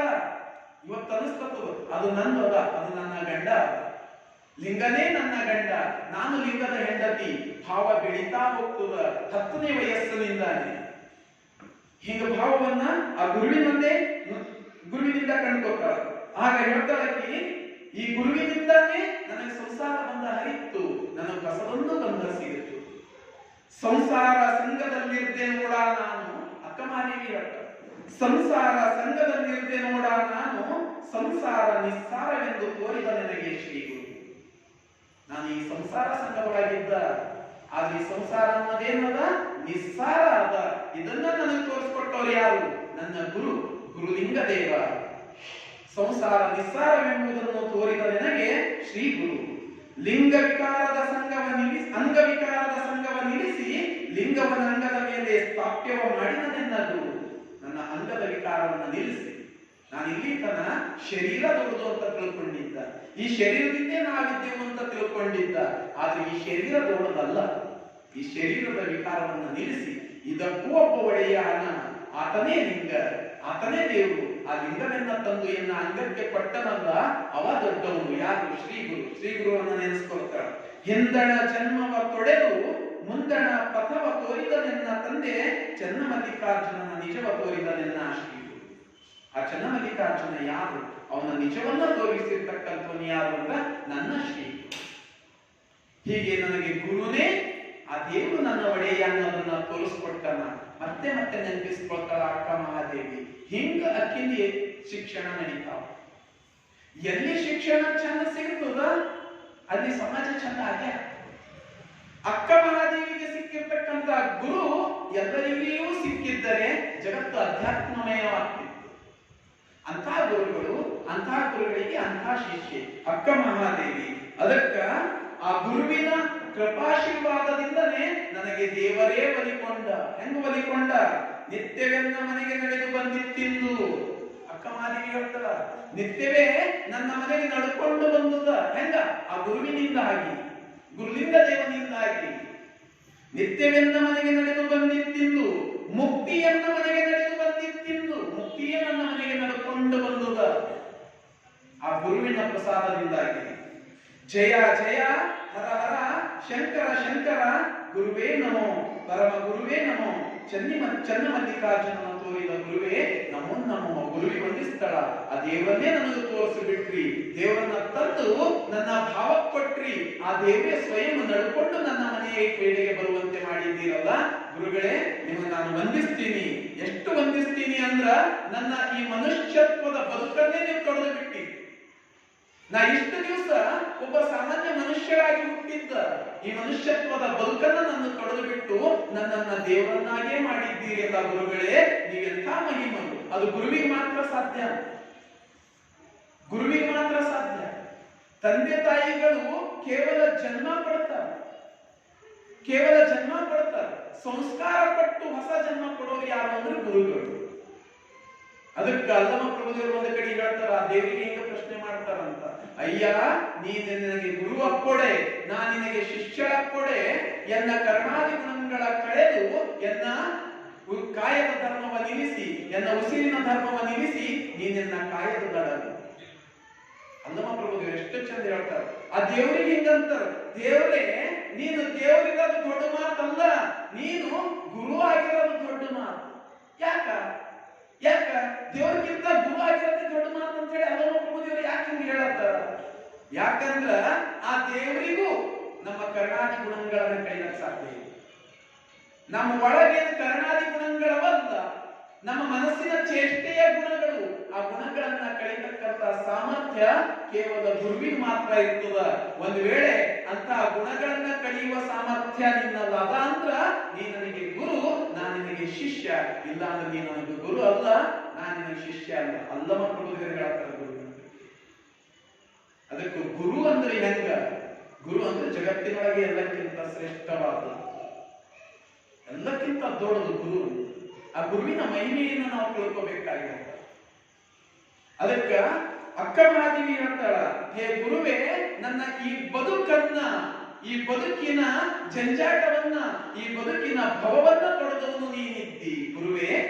ನರ ಜನ್ಮವ ತೊಡೆದು ಹರ ಜನ್ಮವ ಮಾಡಿದರು. ನನ್ನ ಈ ನರ ಜನ್ಮ, ನರ ಮನುಷ್ಯ ಜನ್ಮ, ಈ ಮನುಷ್ಯ ಜನ್ಮವನ್ನ ಕಳೆದು ನನಗೆ ದೈವತ್ವದ ಜನ್ಮ ಕೊಟ್ಟಿ ಹೇ ಗುರುವೇ. ಭವಬಂಧನವ ಬಿಡಿಸಿ ಪರಮ ಸುಖವ ತೋರಿದ ಗುರುವೇ. ಭವಿ ಎಂಬುದ ತೊಡೆದು ಭಕ್ತಿಯನ್ನು ಎಂದೆನಿಸಿದ ಗುರುವೇ, ಚನ್ನಮಲ್ಲಿಕಾರ್ಜುನನ ತಂದೆಯನ್ನ ಕೈವಶಕ್ಕೆ ಕೊಟ್ಟ ಗುರುವೇ, ನಮೋ ನಮೋ ಅಂತ ಹೇಳ್ತಾಳ ಅಕ್ಕ ಮಹಾದೇವಿ. ಹೆಂಗ ಬೆಳಿಲತ್ತಳ ಆಕೆ ಉಡುತಡಿಗಳಲ್ಲ, ಹೆಂಗ ಬೆಳಿಲತ್ತಳ, ಹಂಗ ಬೆಳಿಬೇಕಾಗ್ಯಾದ ಸಮಾಜ. ಹುಟ್ಟ್ಯಾಳ ಭಕ್ತರ ಮನಿಯೊಳಗ, ಬೆಳಿದಾತಳ ಗುರುವಿನ ಕರುಣದೊಳಗ. ಹಿಂಗ ಬೆಳೆದಾಳ ಅಂತೇಳಿ ಆಕೆಯ ಬದುಕು ಉಜ್ವಲ ಅದ, ಬೆಳಕಿದ್ದಂಗದ ಅಕ್ಕ ಮಹಾದೇವಿಯ ಬೆಳಕು. ಆ ಬದುಕು ಹಂಗಲ್ಲ, ಹಂಗ ಬೆಳೆದಾಳ. ಅವತ್ತಿನಿಂದ ಅನ್ಕೋತಾಳ, ನನಗ ನನ್ನ ಗುರುನೇ ಏನು ಮಾಡ್ಯಾರಂದ್ರ ಲಿಂಗವನ್ನ ತಂದು ನನ್ನ ಹಸ್ತಕ್ಕೆ ಕೊಟ್ಟಾರ, ಈಗಲೇ ನಿನ್ನ ಒಡೆಯ ಅಂತ ಹೇಳ್ಯಾರ. ಹೀಗಾಗಿ ನನಗೆ ಇನ್ನು ಮುಂದ ಇವನೊಬ್ಬನೇ ಒಡೆಯ, ಇವನೊಬ್ಬನೇ ಒಡೆಯ, ಹರನೇ ಎನ್ನ ಗಂಡ, ಹರನನ್ನ ಹೊರತುಪಡಿಸಿ ಮಿಕ್ಯಾರು ನನಗೆ ಒಡೆಯರಲ್ಲ. ಒಂದು ಭಾವ ಬೆಳೀತು. ಮತ್ಯಾರು ಒಡೆಯರಲ್ಲ, ಜಗತ್ತಿಗೆ ಒಡೆಯ ಒಬ್ಬನೇ ಇರ್ತಾನ. ಹೀಗಾಗಿ ನನಗೂ ಕೂಡ ಅವನೊಬ್ಬನೇ ಒಡೆಯ, ಅವನ್ನ ಹೊರತುಪಡಿಸಿ ಬೇರೆ ಯಾರು ಗಂಡಂದಿರಿಂದ. ಹಿಂಗ ನಿತ್ಯ ಶಿವಪೂಜೆಯನ್ನ ಮತ್ತಿಷ್ಟು ಗಾಢವಾಗಿ ಮಾಡಕ್ ಪ್ರಾರಂಭ ಮಾಡ್ತಾರೆ. ನಿತ್ಯವೂ ಶಿವಪೂಜೆ, ನಿತ್ಯವೂ ಲಿಂಗಾರ್ಚನೆ ಇನ್ನ ಗಾಢವಾಗಿ ಮಾಡ್ತಕ್ಕಂಥದ್ದು. ಹಂಗ ಮತ್ತೆ ಆ ದೇವರನ್ನು ಒಲಿಸಿಕೊಳ್ಳಕ್ ಪ್ರಯತ್ನ ಮಾಡೋದು. ಹಿಂಗ ಪ್ರತಿ ದಿನ ಕಳೆದಂತೆ ದೇವರ ವ್ಯಾಮೋಹ ಹೆಚ್ಚಾಗ್ತದ. ಹೆಂಗ ಹೆಚ್ಚಾಗ್ತದ, ಹಂಗ ಇನ್ನೊಬ್ಬ ಹೆಚ್ಚೆಚ್ಚು ಭಕ್ತಿಯನ್ನ ಮಾಡ್ತಾ ಹೋಗ್ತಾಳ. ಶಿವಪೂಜೆಯನ್ನ ಮಾಡ್ತಾ ಮಾಡ್ತಾ ಮಾಡ್ತಾ ಇನ್ನೊಂದು 5-6 ವರ್ಷ ಬೆಳೀತಾಳ. 15-16 ವರ್ಷ ಪ್ರಾಯ ಈಗ ಅಕ್ಕ ಮಹಾದೇವಿ. ಈಗ 16 ಕಳೆ 16ರ ವಯಸ್ಸು. ಹೆಂಗ ಕಾಣುತ್ತಾಳೆ ಈಗ? ಬಹಳ ಸುಂದರ, ಬಹಳ ಸುಂದರ. ಹೊರಗಿಂದ ಸುಂದರ, ಒಳಗಿಂದ ಸುಂದರ. ಒಳಗ ಭಕ್ತಿಯಿಂದ ಅಕ್ಕಿಯ ಮನಸ್ಸು ಸುಂದರ ಆಗ್ಯಾದ. ಆದ್ರ ಆ ದೇವರ ಸಾತ್ವಿಕ ಕಳೆಯಾಗಿಯೇ ಹುಟ್ಟಿ ಬಂದಾಳ.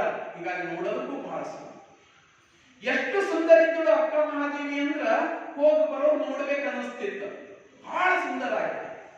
ಮುಖದೊಳಗೆ ಒಂದು ತೇಜಸ್ಸು, ಒಂದು ದೈವಿ ಕಡೆ. ಮುಖ ನೋಡಿದ್ರೆ ಅನಿಸ್ತಿತ್ತಂತ ನಾವ್ ಯಾರಾದ್ರೂ ದೇವತೆಗೆ ನೋಡತ್ತಿದೇವೇನೋ ಅಂದಂಗ. ಅಂತಹ ಕಡೆ ಅಕ್ಕ ಮಹಾದೇವಿ. ಹೆಂಗಿದ್ದಳು ಅಂದ್ರ, ಎಂತ ಚಲುವಿತ್ತು ಅಂದ್ರ ಆಕೆಯದು, ಎಂತ ಸೌಂದರ್ಯ ಇತ್ತು ಅಂದ್ರ ಜನಪದರು ಹೇಳ್ತಾರೆ, ಬೆಳೆದು ನಿಂತ ಚಲುವೆ. ಬಹಳ ಚಲುವೆ, ಬೆಳೆದು ನಿಂತಾಳಿ. 16ನೇ ವಯಸ್ಸಿಗೆ ಬಂದಾಳ. ಬೆಳೆದು ನಿಂತ ಚಲುವೆ, ಹೊಳೆ ಹೊಳೆವ ತಾರುಣ್ಯ, ಕಳೆಗಟ್ಟಿ ನಿಂತಾಳ ಗುಡಿಯಾಗ. ಗುಡಿ ಬಂದಾಳ, ಪೂಜೆ ಮಾಡಾರ. ಶಿವಪೂಜೆ ಮಾಡೋದಕ್ಕೆ ಬಂದಾಳ. ಶಿವಪೂಜೆಯೊಳಗ ಆಕೆ ಮಾಡ್ತಾಳ. ಆಕೆಯನ್ನ ನೋಡೋದ್ರಾಗ ಜಗತ್ತು ಮರ್ತದ. ಅಷ್ಟು ಸುಂದರ ಆಕೆ. ಬರೀ ಜಗತ್ತಷ್ಟೇ ಅಲ್ಲ, ಆಕೆಯ ಸೌಂದರ್ಯ ಯಾರು ನೋಡ್ತಾರ, ಹೆಂಗ ನೋಡ್ತಾರ? ಬೆಳೆದು ನಿಂತ ಚೆಲುವೆ, ಹೊಳೆ ಹೊಳೆವ ತಾರುಣ್ಯ, ಕಳೆಗಟ್ಟಿ ನಿಂತಾಳ ಗುಡಿಯಾಗ. ಕಳೆಗಟ್ಟಿ ನಿಂತಾಳ ಗುಡಿಯಾಗ ಮಹಾದೇವಿ, ಪರಶಿವನೇ ಮನಸೋತು ನೋಡ್ಯಾನ. ಆ ದೇವರೇ ಮನಸ್ಸೋತಿ ನೋಡತ್ತನಂತ ಅಕ್ಕ ಮಹಾದೇವಿ. ಅಷ್ಟು ಸುಂದರ, ಅಷ್ಟು ಚೆಲುವೆಯಾಗಿ ಅಕ್ಕ ಮಹಾದೇವಿ. ಹೀಗಿರ್ತಕ್ಕಂಥ ಅಕ್ಕ ಮಹಾದೇವಿ, ಬಹಳ ಸುಂದರವಾಗಿರ್ತಕ್ಕಂಥ ಅಕ್ಕ ಮಹಾದೇವಿ ಯಾವತ್ತು ಅಂಗಚೇಷ್ಟೆಗೆ ಬಲಿಯಾಗಲೇ ಇಲ್ಲ. 16ರ ಪ್ರಾಯ, ಮನಸ್ಸು ಎಲ್ಲೆಲ್ಲೋ ಓಡುತ್ತದ. ಅಕ್ಕ ಮಹಾದೇವಿಗೆ ಅವು ಯಾವೂ ಇಲ್ಲ. ಭವದ ಬಂಧನ ಅನ್ನೋದಂತೂ ಮೊದಲಿಗೆ ಇಲ್ಲ. ವಿಷಯಗಳ ಹಂಗು ಮೊದಲಿಗೆ ಇಲ್ಲ. ಕರ್ಣಾದಿಗಳ ಕಾಮನೆಗಳೇನಿರ್ತಾವ ಅವು ಯಾವ ಅಕ್ಕ ಮಹಾದೇವಿಗೆ ಇಲ್ಲ. ತಾನಾಯ್ತು, ತನ್ನ ಪೂಜೆ ಆಯ್ತು, ಲಿಂಗ ಭಕ್ತಿ ಆಯ್ತು, ಆತನೊಬ್ಬನೇ ಎನ್ನ ಗಂಡ. ಹೀಗಿರ್ತಕ್ಕಂಥವಳು ಅಕ್ಕ ಮಹಾದೇವಿ. ಅದಕ್ಕೆ 16 ವಯಸ್ಸಾಗ್ಯದ. ಈಗಾದ್ರೂ ಮದುವೆ ಆಗಬಾರ್ದ? ಯಾರು ಕೇಳಿದ್ರಂತ. ಈಗ ಮದುವೆ ಮಾಡ್ಬೇಕು, ಮತ್ತು ಸುಂದರನು ಅದಳ, ಚಂದ ಅದಳ, ಆಕೆ ಮದುವೆ ಮಾಡ್ಬೇಕು. ಆಕೆ ಕೇಳ, ನನ್ನ ಮದುವೆ ಆಗ್ಯದ, ನನ್ನ ಗಂಡಿ ಯಾರು ಅಂತ ಹೇಳಿ ನನ್ನ ಗುರು ಹಾಗೆ ತೋರಿಸ್ಕೊಟ್ಟ. ನನಗೆ ನನ್ನ ಮದುವೆ ಆಗ್ಯದ. ಕೇಳಿದ್ರು, ಗುರುವೇ ತೆತ್ತಿಗನಾದ, ಲಿಂಗವೇ ಮಧುಮಣಿಗನಾದ. ನಾನು ಮಧುಮಣಿಗೆಯಾದೆನು. ಈ ಭುವನವೆತ್ತವರಿಯದು ಅಸಂಖ್ಯಾತರೆನಗೆ ತಾಯಿ ತಂದೆಗಳು. ಇದು ಕಾರಣ ಕೊಟ್ಟರು ಸಾದೃಶ್ಯವಪ್ಪ ವರನ ನೋಡಿ. ಇದು ಕಾರಣ ಚನ್ನಮಲ್ಲಿಕಾರ್ಜುನನೇ ಗಂಡ ನಿನಗೆ. ಕೇಳ್ತಿದ್ರು, ನನಗೊಬ್ಬನೇ ಗಂಡ, ಆತ ಚನ್ನಮಲ್ಲಿಕಾರ್ಜುನನೇ ನನ್ನ ಗಂಡ. ನನ್ನನ್ನ ಮದುವೆ ಮಾಡಿಕೊಟ್ಟವರು ನನ್ನ ಗುರುಗಳು. ಅದಕ್ಕ ಲಿಂಗವೇ ಮಧುಮಣಿಗನಾಗ್ಯಾನ, ನಾನೇ ಮಧುವಣಗಿತ್ತಿಯಾಗಿನಿ. ಅಸಂಖ್ಯಾತರ ನೆರೆದು ಅವರೇ ನನಗೆ ತಂದೆ ತಾಯಿಯ ರೀತಿಯಿಂದ ಧಾರೆ ಎರೆದು ಕೊಟ್ಟಾರ. ಹೀಗಾಗಿ ನನಗೊಬ್ಬನೇ ಗಂಡ, ಚನ್ನಮಲ್ಲಿಕಾರ್ಜುನನೊಬ್ಬನೇ ಗಂಡ. ಈ ಭಾವ ಬೆಳೀತಾ ಹೋಗ್ತು ಆಕೆಯ ಒಳಗ. ತಾರುಣ್ಯ ಅವಸ್ಥೆಗೆ ಬಂದರೂ ಕೂಡ ಪರ ಇದೆಂತ ಭಕ್ತಿ ಅಂತ. ದೇವರನ್ನ ಕರೆದು ಮನೆಯಲ್ಲಿ ಉಣ್ಣಿಸಿಕೊಳ್ಳುವುದು ಅಂತ ಶ್ರೇಷ್ಠ ಭಕ್ತಿ ಏನಲ್ಲ. ದೇವರಿಗೆ ಎಂಜಲನ್ನಿಕ್ಕುವುದು ಅಂತ ಶ್ರೇಷ್ಠ ಭಕ್ತಿ ಏನಲ್ಲ. ಆದ್ರೆ ದೇವರೇ ನನ್ನ ಗಂಡ ಅಂತ ಸ್ವೀಕಾರ ಮಾಡಬೇಕು. ಸಾಕಾರಕ್ಕೂ ನಿರಾಕಾರಕ್ಕೂ ಎಲ್ಲಿಯ ಸಂಬಂಧ? ಅಕ್ಕ ಮಹಾದೇವಿ ಸಾಕಾರ ರೂಪ, ಶರೀರ ಅಲ್ಲ, ಭೂಮಿ ಮೇಲೆ ಜನಿಸಿ ಹೇಳತಿ. ಲಿಂಗವೆನ್ನುವುದು ನಿರಾಕಾರ ರೂಪ, ಸಾಕಾರಕ್ಕೂ ನಿರಾಕಾರಕ್ಕೂ ಎಲ್ಲಿಯ ಮದುವೆ, ಎಲ್ಲಿಯ ಬಂಧ, ಎಲ್ಲಿಯ ಸಂಬಂಧ? ಆದ್ರೂ ಆಕೆ ಅದೊಂದೇ ಭಾವ, ಹರನೊಬ್ಬನೇ ನನಗೆ ಗಂಡ. ಭೂಮಿ ಮೇಲೆ ಹುಟ್ಟಿನವರಿಗೆ ಯಾರಿಗಾರ ಇಂಥ ಭಾವ ಸಾಧ್ಯನಾ? ಹಂಗ ಬೆಳೀತಾ ಹೋದಳಕ್ಕಿ, ಬೆಳೀತಾ ಹೋದಳು. ಮತ್ತು ದಿನವೆಲ್ಲ ಚನ್ನಮಲ್ಲಿಕಾರ್ಜುನಂದೇ ಧ್ಯಾನ, ಅವನೊಬ್ಬನೇ ನನ್ನ ಗಂಡ, ಅವನ ಒಲಿಸಿಕೊಳ್ಳುವುದೇ ನನ್ನ ಪರಮ ಗುರಿ. ಹಿಂಗ ಹರನೇ ನೀ ನಿನಗೆ ಗಂಡನಾಗಬೇಕೆಂದು ಅನಂತ ಕಾಲ ತಪ್ಪಿಸಿದೆ ನಾನು ಹೇಳ್ತಾಳು ವಚನ. ದೇವರೇ, ನಾನು ನಿನ್ನನ್ನೇ ತಪ್ಪಿಸ್ತಾ ಇದ್ದೀನಿ, ಪರಿತಪಿಸ್ತಾ ಇದ್ದೀನಿ, ನೀನೇ ನನ್ನ ಗಂಡನಾಗಬೇಕು ಅಂತ ಹೆಂಗ ಬೆಳೀತಾ ಇದ್ದಾಳೆ. ಮನದಾಗ ಶಿವ ತುಂಬಿ, ಮನಸ್ಸಿನೊಳಗೆಲ್ಲ ಶಿವನೀಗ ಅಕ್ಕ ಮಾಡಿ. ಮನದಾಗ ಶಿವ ತುಂಬಿ, ತನುದಾಗ ಶಿವ ತುಂಬಿ, ತನುಮಾನ ಎರಡು ಮುಡವಿಟ್ಟು, ತನುಮಾನ ಎರಡು ಮುಡವಿಟ್ಟ ಮಾದೇವಿ ಚನ್ನನೇ ಗಂಡ ಎನ್ನುತ್ತಾಳ. ಚನ್ನನೇ ನನ್ನ ಗಂಡ. ಮನಸ್ಸಿನೊಳಗ ಶಿವ ತುಂಬಿ, ದೇಹದೊಳಗ ಶರೀರದೊಳಗ ಶಿವ ತುಂಬೋಗ್ಯಾನ. ಮನದಾಗ ಶಿವ, ತನುವಿನೊಳಗ ಶಿವ, ತನು ಮನ ಎರಡರೊಳಗೂ ಶಿವ. ಹೀಗೆ ತುಂಬಿಕೊಂಡು ಒಂದೇ ಮಾತು ಹೇಳ್ತಿದ್ದಳಾಕಿ. ಏನ್ ಹೇಳ್ತಿಳು ಅಂದ್ರ, ಅವನೊಬ್ಬನೇ ನನಗೆ ಗಂಡ, ಚನ್ನನೇ ನನ್ನ ಗಂಡ ಅಂತ ಹೇಳ್ತಾ ಹೇಳ್ತಾ ಬೆಳಿತಾ ನಡ್ದಳ. ಹಂಗೆ ಆದ್ರೆ ಸಮಾಜ ಸುಮ್ಮನೆ ಕೂಡಬೇಕಲ್ಲ, ಸಮಾಜ ಸುಮ್ಮನೆ ಕೂಡಬೇಕಲ್ಲ. ನೀ ಮದುವೆ ಆಗೈತಿ, ಸಮಾಜ ಸಹಜ ಮಾತು. ವಯಸ್ಸಿಗೆ ಬಂದು ಅಂತ ಕೇಳ್ಕೋ, ಯಾರು ಎಬ್ಬಿಸಿಕೋ ಹಂಗೆ ಕೇಳೋ, ಯಾಕೆವ್ವ ನೀನು ಮದಿ, ಯಾಕೆವ್ವ ನೀನು ಮದಿ, ವಯಸ್ಸಿಂದ ಕೇಳ್ತಾನೆ ಹೋಗ್ತಾರೆ. ಓದಕ್ ಬಿಡೋದು, ಬರೆಯಕ್ ಬಿಡೋದು. ಇನ್ನ ನಂಗೆ ಓದೋದ್ರೆ ಡಿಗ್ರಿ ಲಗ್ನ ಆಗಿಂದ ಓದಕ್ ತಗೋ. ಹಿಂಗೆ ಒಬ್ಬ ಹಿಂಗೆ ಹರಿಬಿಡ್ತೀನಿ ಅಂತ ಒಂದು ತೋರಿಗೆ. ಊರಾಗ ಹುಡುಗಿ, ಒಂದ್ ಹುಡುಗಿ ಯಾರ ಮದಿ ಐತಿ, ಯಾರ ಮದಿ ಐತಿ, ಯಾರ್ದಾರ ಲಗ್ನ ಬಂತ ಕೇಳ್ಕೊ, ಲಗ್ನದಾಗ ಸಿಕ್ಕಳು. ಅಪ್ಪ ನಿಮ್ ದೋಸ್ತಿ ಐತಿ, ಈಗ ನಿಂದೇ ದಾರಿ. ಮತ್ತೆ ಯಾವ್ದಾರ ಲಗ್ನದಾಗ ಹೋದ, ಅಪ್ಪ ಆಕಿಂದೇ ಆಗೋಯ್ತು, ಈಗ ನಿಂದೇ ದಾರಿ. ಹಿರಿವಂಶ ಹಿಂಗೆ ಹೋಗಿಟ್ಟ. ಮತ್ತೆ ಯಾವ್ದಾರ ಲಗ್ನ ಬಂತು, ನೋಡಕ್ಕೆ ಮದಿ ಆಯ್ತು, ಈಗ ನಿಂದೇ ದಾರಿ. ಒಂದ್ಸರ್ತಿ ಊರಾಗ ಯಾರೋ ಸತ್ತಿ ಬಂತು ಹಿರಿಯರು, ಅವ ಸತ್ತನು, ಈಗ ನಿಂದೇ ದಾರಿ ಅಂದಳಂತಕ್ಕೆ ವಾಪಸ್. ಹಿಂಗ ಮತ್ತು ಮತ್ತು ಒತ್ತಾಯ ಮಾಡಕ್ಕೆ ಯಾರು ನಮ್ಮ ಕಡೆನೇ ಬರ್ತದೆ ಗೊತ್ತಾಗ್ತದೆ. ಅದಕ್ಕ ಮಹಾದೇವಿಗೆ ಎಲ್ಲರೂ ಈಗ ನಿನ್ನ ಮದುವೆಯಾಗ, ನಿನ್ನ ಮದುವೆಯಾಗ ಎಲ್ಲರೂ ಹಂಗೆ ಕೇಳೋರು. ಇನ್ನು ಮದುವೆ ವಯಸ್ಸದ ದೋಸ್ತಿಯನ್ನ ಹಂಗೆ ಕೇಳೋರು, ನೀ ಮದುವೆ ಆಗದೇನು. ಅದಕ್ಕ ನಿನಗೊಂದು ಪತಿಯ ಸಂಘ ಬೇಡ ಏನು, ಈಗ ಮದುವೆ ಆಗ. ಆಕೆ ಹೇಳ್ತಿರು, ನನಗೂ ಪತಿಯ ಸಂಘ ಬೇಕು, ನನಗೊಬ್ಬ ಇಷ್ಟ ಆಗ್ಯಾನ. ಯಾರು ಇಷ್ಟ ಆಗ್ಯಾರ? ಅಕ್ಕ ಮಹಾದೇವಿ ಹೇಳ್ತಾಳ, ಕಂಗಳೊಳಗೆ ತೊಳಗಿ ಬೆಳಗುವ ದಿವ್ಯ ಸ್ವರೂಪ. ನನಗಿಷ್ಟ ಆಗಿರ್ತಕ್ಕಂಥ ವರ ಹೆಂಗನ, ಹುಡುಗ ಹೆಂಗನ, ನಾನು ಯಾರಿಗೆ ಇಷ್ಟಪಟ್ಟಿಲ್ಲ ಹೇಳ್ತಾಳಕ್ಕೆ ವರ್ಣನೆ ಮಾಡಿ. ಕಂಗಳೊಳಗೆ ತೊಳಗಿ ಬೆಳಗುವ ದಿವ್ಯ ಸ್ವರೂಪನ ಕಂಡು ಮೈ ಮರೆತಿನಪ್ಪ, ನನ್ನ ಮೈಯನ್ನ ಮರ್ತು ಬಿಟ್ಟಿನಿ ಅಂತ ದಿವ್ಯ ಸ್ವರೂಪನ ನಾನು ನೋಡಿ ಅಂತ ಹುಡುಗ, ಅವನನ್ನ ಮದುವೆ ಆಗ್ಬೇಕಾಗ್ಯದ ನಾನು. ಕಂಗಳೊಳಗೆ ತೊಳಗಿ ಬೆಳಗುವ ದಿವ್ಯ ಸ್ವರೂಪನ ಕಂಡು ಮೈ ಮರೆತಿನಪ್ಪ, ಮಣಿ ಮುಕುಟದ ಮಣಿ ಕಂಕಣದ ನಗೆ ಮೊಗದ ಸುರಿಪಂದ ಸೊಬಗನ ಕಂಡು ಮನ ಸೋತೆನವ್ವ. ನಗೆ ಮೊಗದ ಚಲುವ, ಸುರಿಪಂದ ಸೊಬಗು, ಅವನನ್ನ ನೋಡಿ ನಾನು ಮನಸ್ಸೋತೀನಿ, ಅವನನ್ನ ಮದುವೆ ಆಗಬೇಕಾಗ್ಯಾದ. ಇಂತಾಗಿ ಚನ್ನಮಲ್ಲಿಕಾರ್ಜುನನೆನ್ನ ಮಧುಮಣಿಗ ಆನು ಮಧುಮಣಿಗೆ ಕೇಳ ಗೆಳತಿ. ಗೆಳತಿ ಹೇಳತ್ತ, ನಾನು ನಿನಗೆ ಈ ಮದುವೆ ಇಷ್ಟ ಇಲ್ಲ, ಈ ಮದುವೆ ಒಂದು ಪತಿಯ ಸಂಘ ಬೇಕು ಆಗಟ್ಟ, ನನಗೂ ಒಬ್ಬ ಇಷ್ಟ ಅದ. ಆದ್ರೆ ಅವ ಹೆಂಗದಲ್ಲ, ಅವನ ಹೆಸರು ಚನ್ನಮಲ್ಲಿಕಾರ್ಜುನ ಅದ. ಅವನನ್ನ ನೋಡಿ ನಾನು ಮನಸ್ಸು ಸೋತೀನಿ. ಅವ್ರಿಗೆ ದೋಸ್ತಿಗೆ ಅನಿಸ್ತಂತು, ಅವ ಎಷ್ಟು ಸುಂದರ ಇದ್ದಿರ್ಬೇಕು. ಹಿಂಗ್ ವರ್ಣನೆ ಮಾಡ್ತಾ ಇಕ್ಕಿ, ನಗು ಮಗ, ಸುರಿಪಂದ ಸೊಬಗು, ಸುಂದರ ಚನ್ನಮಲ್ಲಿಕಾರ್ಜುನ ಅಂತ ಹೆಸರು. ಅವ ಎಲ್ಲಿದ್ದಿರ್ಬೇಕು, ಅವ ಹೆಂಗಿದ್ದಿರ್ಬೇಕು, ಅವನಿಗೆ ನೀ ಎಲ್ಲ ನೋಡಿದಿ. ನಮಗರ ಅಷ್ಟು ಸುಂದರ ಆಗಿ ಕಾಣಿಸಿದೆ. ನೀರ ಯಾವಾಗೂ ನಮ್ಮ ಎದುರೇ ಇರ್ತೀವಿ, ಇಲ್ಲೇ ಭಕ್ತಿ ಮಾಡ್ಕೋತಿರ್ತೀವಿ, ಅಂತ ಸುಂದರ ನೋಡಿದ ಅಂತ ಹೇಳ್ತೀವಿ. ಎಲ್ಲಿ ನೋಡಿದಿ ನಮಗೂ ತೋರ್ಸ್. ದೋಸ್ತೆಲ್ಲ ಹೇಳ್ತಾರೆ, ಎಲ್ಲಿ ನೋಡಿದಿ ನಮಗೂ ತೋರ್ಸ್, ಎಲ್ಲಿ ನೋಡಿದಿ.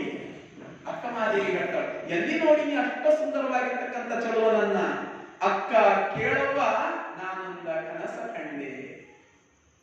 ನಾನೊಂದ ಕನಸ ಕಂಡೆ, ಅಕ್ಕಿ ಎಡಕಿ ತೆಂಗಿನ ಕಾಯ ಕಂಡೆ, ಚಿಕ್ಕ ಚಿಕ್ಕ ಜಡೆಗಳ ಸುಲಿಪಲ್ಲ ಗೊರವನ ಕಂಡೆ, ಭಿಕ್ಷಕ್ಕೆ ಬಂದುದ ಕಂಡೆ ನವ್ವ, ಮಿಕ್ಕು ಮೀರಿ ಓಹನ ಬೆಂಬತ್ತಿ ಕೈ ಹಿಡಿದೆನೋ, ಚೆನ್ನ ಮಲ್ಲಿಕಾರ್ಜುನ ಕಂಡು ಕಂಡೆದೆನವ್ವ. ಹೇಳ್ತಾಳೆ, ನಾನು ನನ್ನ ಸುಂದರನನ್ನ ಎಲ್ಲಿ ನೋಡೀನಿ ಅಂದ್ರೆ ನನ್ನ ಕನಸಿನೊಳಗ ನೋಡೀನಿ. ಈಕೆ ಮುಂಜಾನೆಯಿಂದ ಸಾಯಂಕಾಲ ತನ ಶಿವಭಕ್ತಿ ಮಾಡ. ಹಿಂಗಾಗಿ ರಾತ್ರಿ ಮಲ್ಕೊಂಡಾಗ ಈಕೆಯ ಕನಸಿನೊಳಗೆ ಶಿವನೇ ಬರ್ತಿದ್ದ. ಒಂದು ಸರ್ತಿ ಕನಸಿನೊಳಗ ಹೆಂಗ ಬಂದಾನವ ಅಂದ್ರ ಬಹಳ ಸುಂದರ, ಸುರಸುಂದರಾಂಗ, ನಗುವ ಮುಖ, ಹಿಂಗ್ ಬಹಳ ಸುಂದರ. ಆತ ಈಕೆಯ ಕನಸಿನೊಳಗ ಬಂದು ಈಕೆಯಲ್ಲಿ ಭಿಕ್ಷೆ ಬೇಡತಾನಂತ. ಇದನ್ನು ನಾವು ಹಿಂಗ ಅರ್ಥೈಸ್ಕೊಳ್ಬೇಕಾಗಿದೆ. ಈಕೆಯಲ್ಲಿ ಪ್ರೇಮ ಭಿಕ್ಷೆಯನ್ನ ಬೇಡತಾನ. ನೀ ನನಗೆ ಸತಿಯಾಗು, ನೀ ನನಗೆ ಸತಿಯಾಗು, ನಾನು ನಿನ್ನನ್ನ ಮದುವೆ ಆಗ್ತೀನಿ. ಭಿಕ್ಷಕ್ಕೆ ಬಂದುದ ಕಂಡೆ ನವ್ವ. ಯಾರು? ಸುದೀಪಂದ ಬರವ. ಆತ ನನ್ನ ಕನಸಿನೊಳಗ ಭಿಕ್ಷಕ್ಕೆ ಬಂದಿದ್ದು ನೋಡಿನಿ. ಆತನ ಬೆಂಬತ್ತಿ ಹೋಗಿ ಅವನನ್ನ ಕಂಡು ಕಣ್ತೆರೆದೀನಿ. ಕಣ್ತೆರೆದು ಅಂದ್ರೆ ಅರ್ಥ ನಿತ್ಯಾಗಿ ಎದ್ದಿನಂತಲ್ಲ, ಅರಿವು ಕಣ್ತೆರೆಯಿತು. ನನಗೆ ಅವನೇ ಒಡೆಯ ಅನ್ನೋದು ಗೊತ್ತಾಗ್ತು. ಅವನೇ ನನ್ನ ಗಂಡ, ಅಂತ ಗಂಡನನ್ನ ನಾನು ನೋಡೀನಿ ಅಂತ ಹೌದು ಅಕ್ಕ ಮಹಾದೇವಿ. ಅಂತ ಗಂಡನನ್ನ ನೋಡೀನಿ, ಕನಸ್ನಾಗ ನೋಡೀನಿ. ಇವ್ರಿಗೆಲ್ಲ ಕನಸ್ನೊಳಗೆ ನೋಡೀನಿ. ಅದಕ್ಕ ಕನಸ್ನಾಗ ನೋಡೀನಿ ಅಂದ್ರೆ ಹೆಂಗಿದ್ದ ನೋಡಕ್ಕಿನ್ನ. ಮತ್ತೊಂದು ಪ್ರಶ್ನೆ, ಹೆಂಗಿದ್ದ? ಹೊಳೆವ ಜಡೆಯ ಮೇಲೆ ಎಳೆ ಬೆಳದಿಂಗಳು ಹೊಳಿತಕ್ಕಂತ ಜಡೆ, ಅದ್ರ ಮೇಲೆ ಬೆಳದಿಂಗಳು ಚಂದ್ರ ಅದನ, ಅಲ್ಲಿ ಬೆಳದಿಂಗಳು ತುಂಬಿ ಅದ, ಹಂಗ ಅದನ. ಫಣಿಮಣಿ ಕರ್ಣಕುಂಡಲದವ ನೋಡಪ್ಪ, ಫಣಿಮಣಿ ಅದ, ಕರ್ಣಕುಂಡಲ ಕಿವಿಯೊಳಗ ಕುಂಡಲಗಳದವ, ಸರ್ಪಭೂಷಣ ಅದನ, ಇಷ್ಟು ಸುಂದರ ಅದನ. ವರ್ಣನೆ ಮಾಡಕ್ ಶುರು ಮಾಡಲಿಕ್ಕೆ ರುಂಡ ಮಾಲೆಯ ಕೊರಳವನು, ಕೊರಳೊಳಗ ರುಂಡ ಮಾಲೆ ಅದ. ದೋಸ್ತರಿಗೆ ಅನಿಸ್ತು, ನೀನು ವರ್ಣನೆ ಮಾಡತ್ತೀವಿ ಆ ಶಿವನ ವರ್ಣನೆ ಮಾಡತ್ತೀವಿ. ಹಾಗಾಗಿ ಹೇಳ್ತಾಳ, ಪರಶಿವನೇ ನನ್ನ ಗಂಡ, ಹರನೇ ನನ್ನ ಗಂಡ, ಆತನೇ ನನ್ನ ಪತಿ. ಹಿಂಗ ದಿನಕ್ಕ ದಿನಕ್ಕ ಅವನ ಮೇಲೆ ಮೋಹ ಬೆಳೀತಾ ಹೋಗ. ಯಾರಿಗೆ ದೇವರ ಮೇಲೆ ಮೋಹ ಬೆಳೀತಾ ಹೋಗ್ತದ ಅವರಿಗೆ ಸಂಸಾರದ ಮೇಲಿನ ಮೋಹ ಕಡಿಮೆ. ಸಂಸಾರ ಮೇಲಿನ ಮೋಹ ಕಡಿಮೆ ಆಗದಂದ್ರೆ ಬದುಕು ಬಿಟ್ಬಿಡ್ರಿ ಅಂತ ಅಲ್ಲ. ಶರಣರು ಯಾರು ಬದುಕನ್ನ ತೊರೆದವರಲ್ಲ. ಶರಣರು ಯಾರು ಸಂಸಾರ ತ್ಯಾಗ ಮಾಡಿದವರಲ್ಲ. ಸಂಸಾರದೊಳಗಿದ್ದು ನಿಸ್ಸಂಸಾರಿಗಳು ನಾವು ಶರಣರು. ಸಂಸಾರದೊಳಗಿದ್ದು ಸರಳ ಬದುಕು, ಸಂಸಾರದೊಳಗಿದ್ದು ವ್ಯಾಮೋಹ ತೊರೆದವರು. ಒಂದೇ ಮಾತು ಹೇಳಿದೇವಲ್ಲ, ನೀರ ತಾವರೆ, ನೀರ ತಾವರೆ. ಹಿಂಗ ಬದುಕಿನವರು ಶರಣರು. ಅದಕ್ಕ ಯಾವಾಗ ಅವನ ಮೇಲೆ ಮೋಹ ಹೆಚ್ಚಾಗ್ತದ ಅವಾಗ ಜಗತ್ತಿನ ಮೋಹ ಕಡಿಮೆ ಆಗ್ತದ. ನಾನು, ನಂದು, ಎಲ್ಲ ನಂದೇ ಅನ್ನುವ ಭಾವ ಬಿಡುತ್ತೆ. ನಮಗ ನಾನು ಅಂತಕ್ಕಂಥ ಅಹಂಕಾರ ಅಳಿಬೇಕು ಐತಂದ್ರ ನಾವು ಅವನಿಗೆ ಮೊರೆ ಹೋಗಬೇಕ. ಅದಕ್ಕೆ ನೋಡ್ರಿ, ಯಾವಾಗ ಅದು ವಿಚಾರ ಮಾಡಬೇಕು. ಗುಡಿಗೆ ಹೋಗ್ತೇವಲ್ಲ, ಯಾವ್ದಾದ್ರು ಗುಡಿಗೆ ಹೋಗ್ತೇವಲ್ಲ, ಮಂಟಪಕ್ಕೆ ಬರ್ತೇವಲ್ಲ, ಅನುಭವ ಮಂಟಪಕ್ಕೆ ಬರ್ತೇವೆ, ಮಂದಿರಕ್ಕೆ ಹೋಗ್ತೇವೆ, ಎಲ್ಲೋ ಹೋಗ್ತೇವಲ್ಲ, ಒಳಗ ಕುಂತಾಗ ಮನಸ್ಸು ಎಷ್ಟು ಸಮಾಧಾನ ಇರ್ತದೆ. ಯಾವ ಜಂಜಾಟ ಇರೋದು, ಯಾವ ಟೆನ್ಷನ್ ಇರೋದು ಮನಸ್ಸಿನೊಳಗ. ಯಾವುದೇ ಈ ಹೊರಗಿದ್ದ 3 ಚಿಂತೆಗಳು ಬರ್ತಾವ, ಆದ್ರೆ ಒಂದು ಶಾಂತ ಸ್ಥಳದೊಳಗೆ ಕುಂತಾಗ ಯಾವ ಚಿಂತೆ ಬರೋದು. ಯಾವಾಗ ಮನುಷ್ಯನಿಗೆ ಆಧ್ಯಾತ್ಮದ ಜ್ಞಾನ ಬರ್ತದ ಅವಾಗ ಮನುಷ್ಯನಿಗೆ ಸಂಸಾರದ ವ್ಯಾಮೋಹ ಕಡಿಮೆ ಆಗ್ತದ. ನಂದು ಅನ್ನೋದು ಮರೆತು ಬಿಡ್ತಾನ, ನಾನು ಅನ್ನೋದು ಮರೆತು ಬಿಡ್ತಾನ, ಜಗತ್ತೆಲ್ಲ ಒಂದು ಅನ್ನೋ ಭಾವಕ್ಕೆ ಬರ್ತಾನ. ಅಕ್ಕ ಮಹಾದೇವಿಯ ಭಾವ ಹಂಗಾರೆ. ಆತನಿಗೆ ಒಲಿದಾಳ, ಹಿಂಗಾಗಿ ಎಲ್ಲವನ್ನ ಬಿಟ್ಟ. ಬಂಗಾರ ಆಸೆ ಇಲ್ಲ, ಒಡವೆ ಆಸೆ ಇಲ್ಲ, ಬಟ್ಟೆ ಆಸೆ ಇಲ್ಲ, ಮತ್ತೊಂದಿಲ್ಲ ಮತ್ತೊಂದಿಲ್ಲ. ಇದು ಆತನಿಗೆ ಒಲಿದವರಿಗೆ ಮಾತ್ರ ಸಾಧ್ಯ ಆಗ್ತದ. ಹಿಂಗ ಬೆಳೆದಾಳ ಅಕ್ಕ ಮಹಾದೇವಿ. ಅದಕ್ಕ ದೇವರಿಗೆ ಪ್ರತಿದಿನ ಹಿಂಗೆ ಪೂಜೆ ಮಾಡೋ. ಮತ್ತು ದೋಸ್ತ ಹೇಳಿಬಿಡೋರು, ನೀ ಎಷ್ಟು ಪೂಜೆ ಮಾಡ್ತಿ, ಅವ ಎಂದು ನಿನಗೆ ಸಿಗ್ತಾನ, ಅವ ಎಂದು ನಿನಗೆ ಒಲಿತಾನ. ಅಕ್ಕಿ ಅಂತ ಅವ ಒಲಿನೇ ಬಿಡಲಿ, ಭಕ್ತಿ ಮಾಡಬೇಕಾದದ್ದು ನನ್ನ ಕಾಯಕ. ಅದಕ್ಕೆ ಹೇಳ್ತಾಳ, ಅಯ್ಯ ನೀ ಕೇಳಿದರೆ ಕೇಳು, ಕೇಳದಿದ್ದರೆ ಮಾಡು. ನಾನಿನ್ನ ಹಾಡಿದಲ್ಲದೆ ಸೈರಿಸಲಾರಿನಿ. ಯಾರು ನಾವು ದೇವರಿಗೆ ಭಕ್ತಿ ಯಾಕೆ ಮಾಡ್ತೇವೆ ಅಂದ್ರೆ ಬಹಳ ಸರ್ತಿ ಯಾನಾದ್ರೂ ಸಿಗ್ಲಿ ಅಂತ ಮಾಡ್ತೀವಿ. ಫಲದ ಅಪೇಕ್ಷೆ ಇರ್ತದೆ. ನಾವು ಗುಡಿಗೆ ಹೋಗ್ತೇವೆ, ಪೂಜೆ ಮಾಡ್ತೇವೆ, ದೇವರೇ ನನಗೆ ಏನೋ ಕೊಡು ಅಂತ ಬೇಡ್ಕೊತೇವೆ. ಬೇಡ್ಕೊಂಬಂತೆ ವಾಪಸ್ ಬರಲೇವೇನು, ಏನಾದ್ರೂ ಬೇಡ್ತೇವೆ. ಕಡೆಗೆ ಚಂದಿಕ್ಕೆ ತಾಯಿ ಅಂತರ ಬೇಡ್ಕೊಂಡು ಬರ್ತೇವೆ.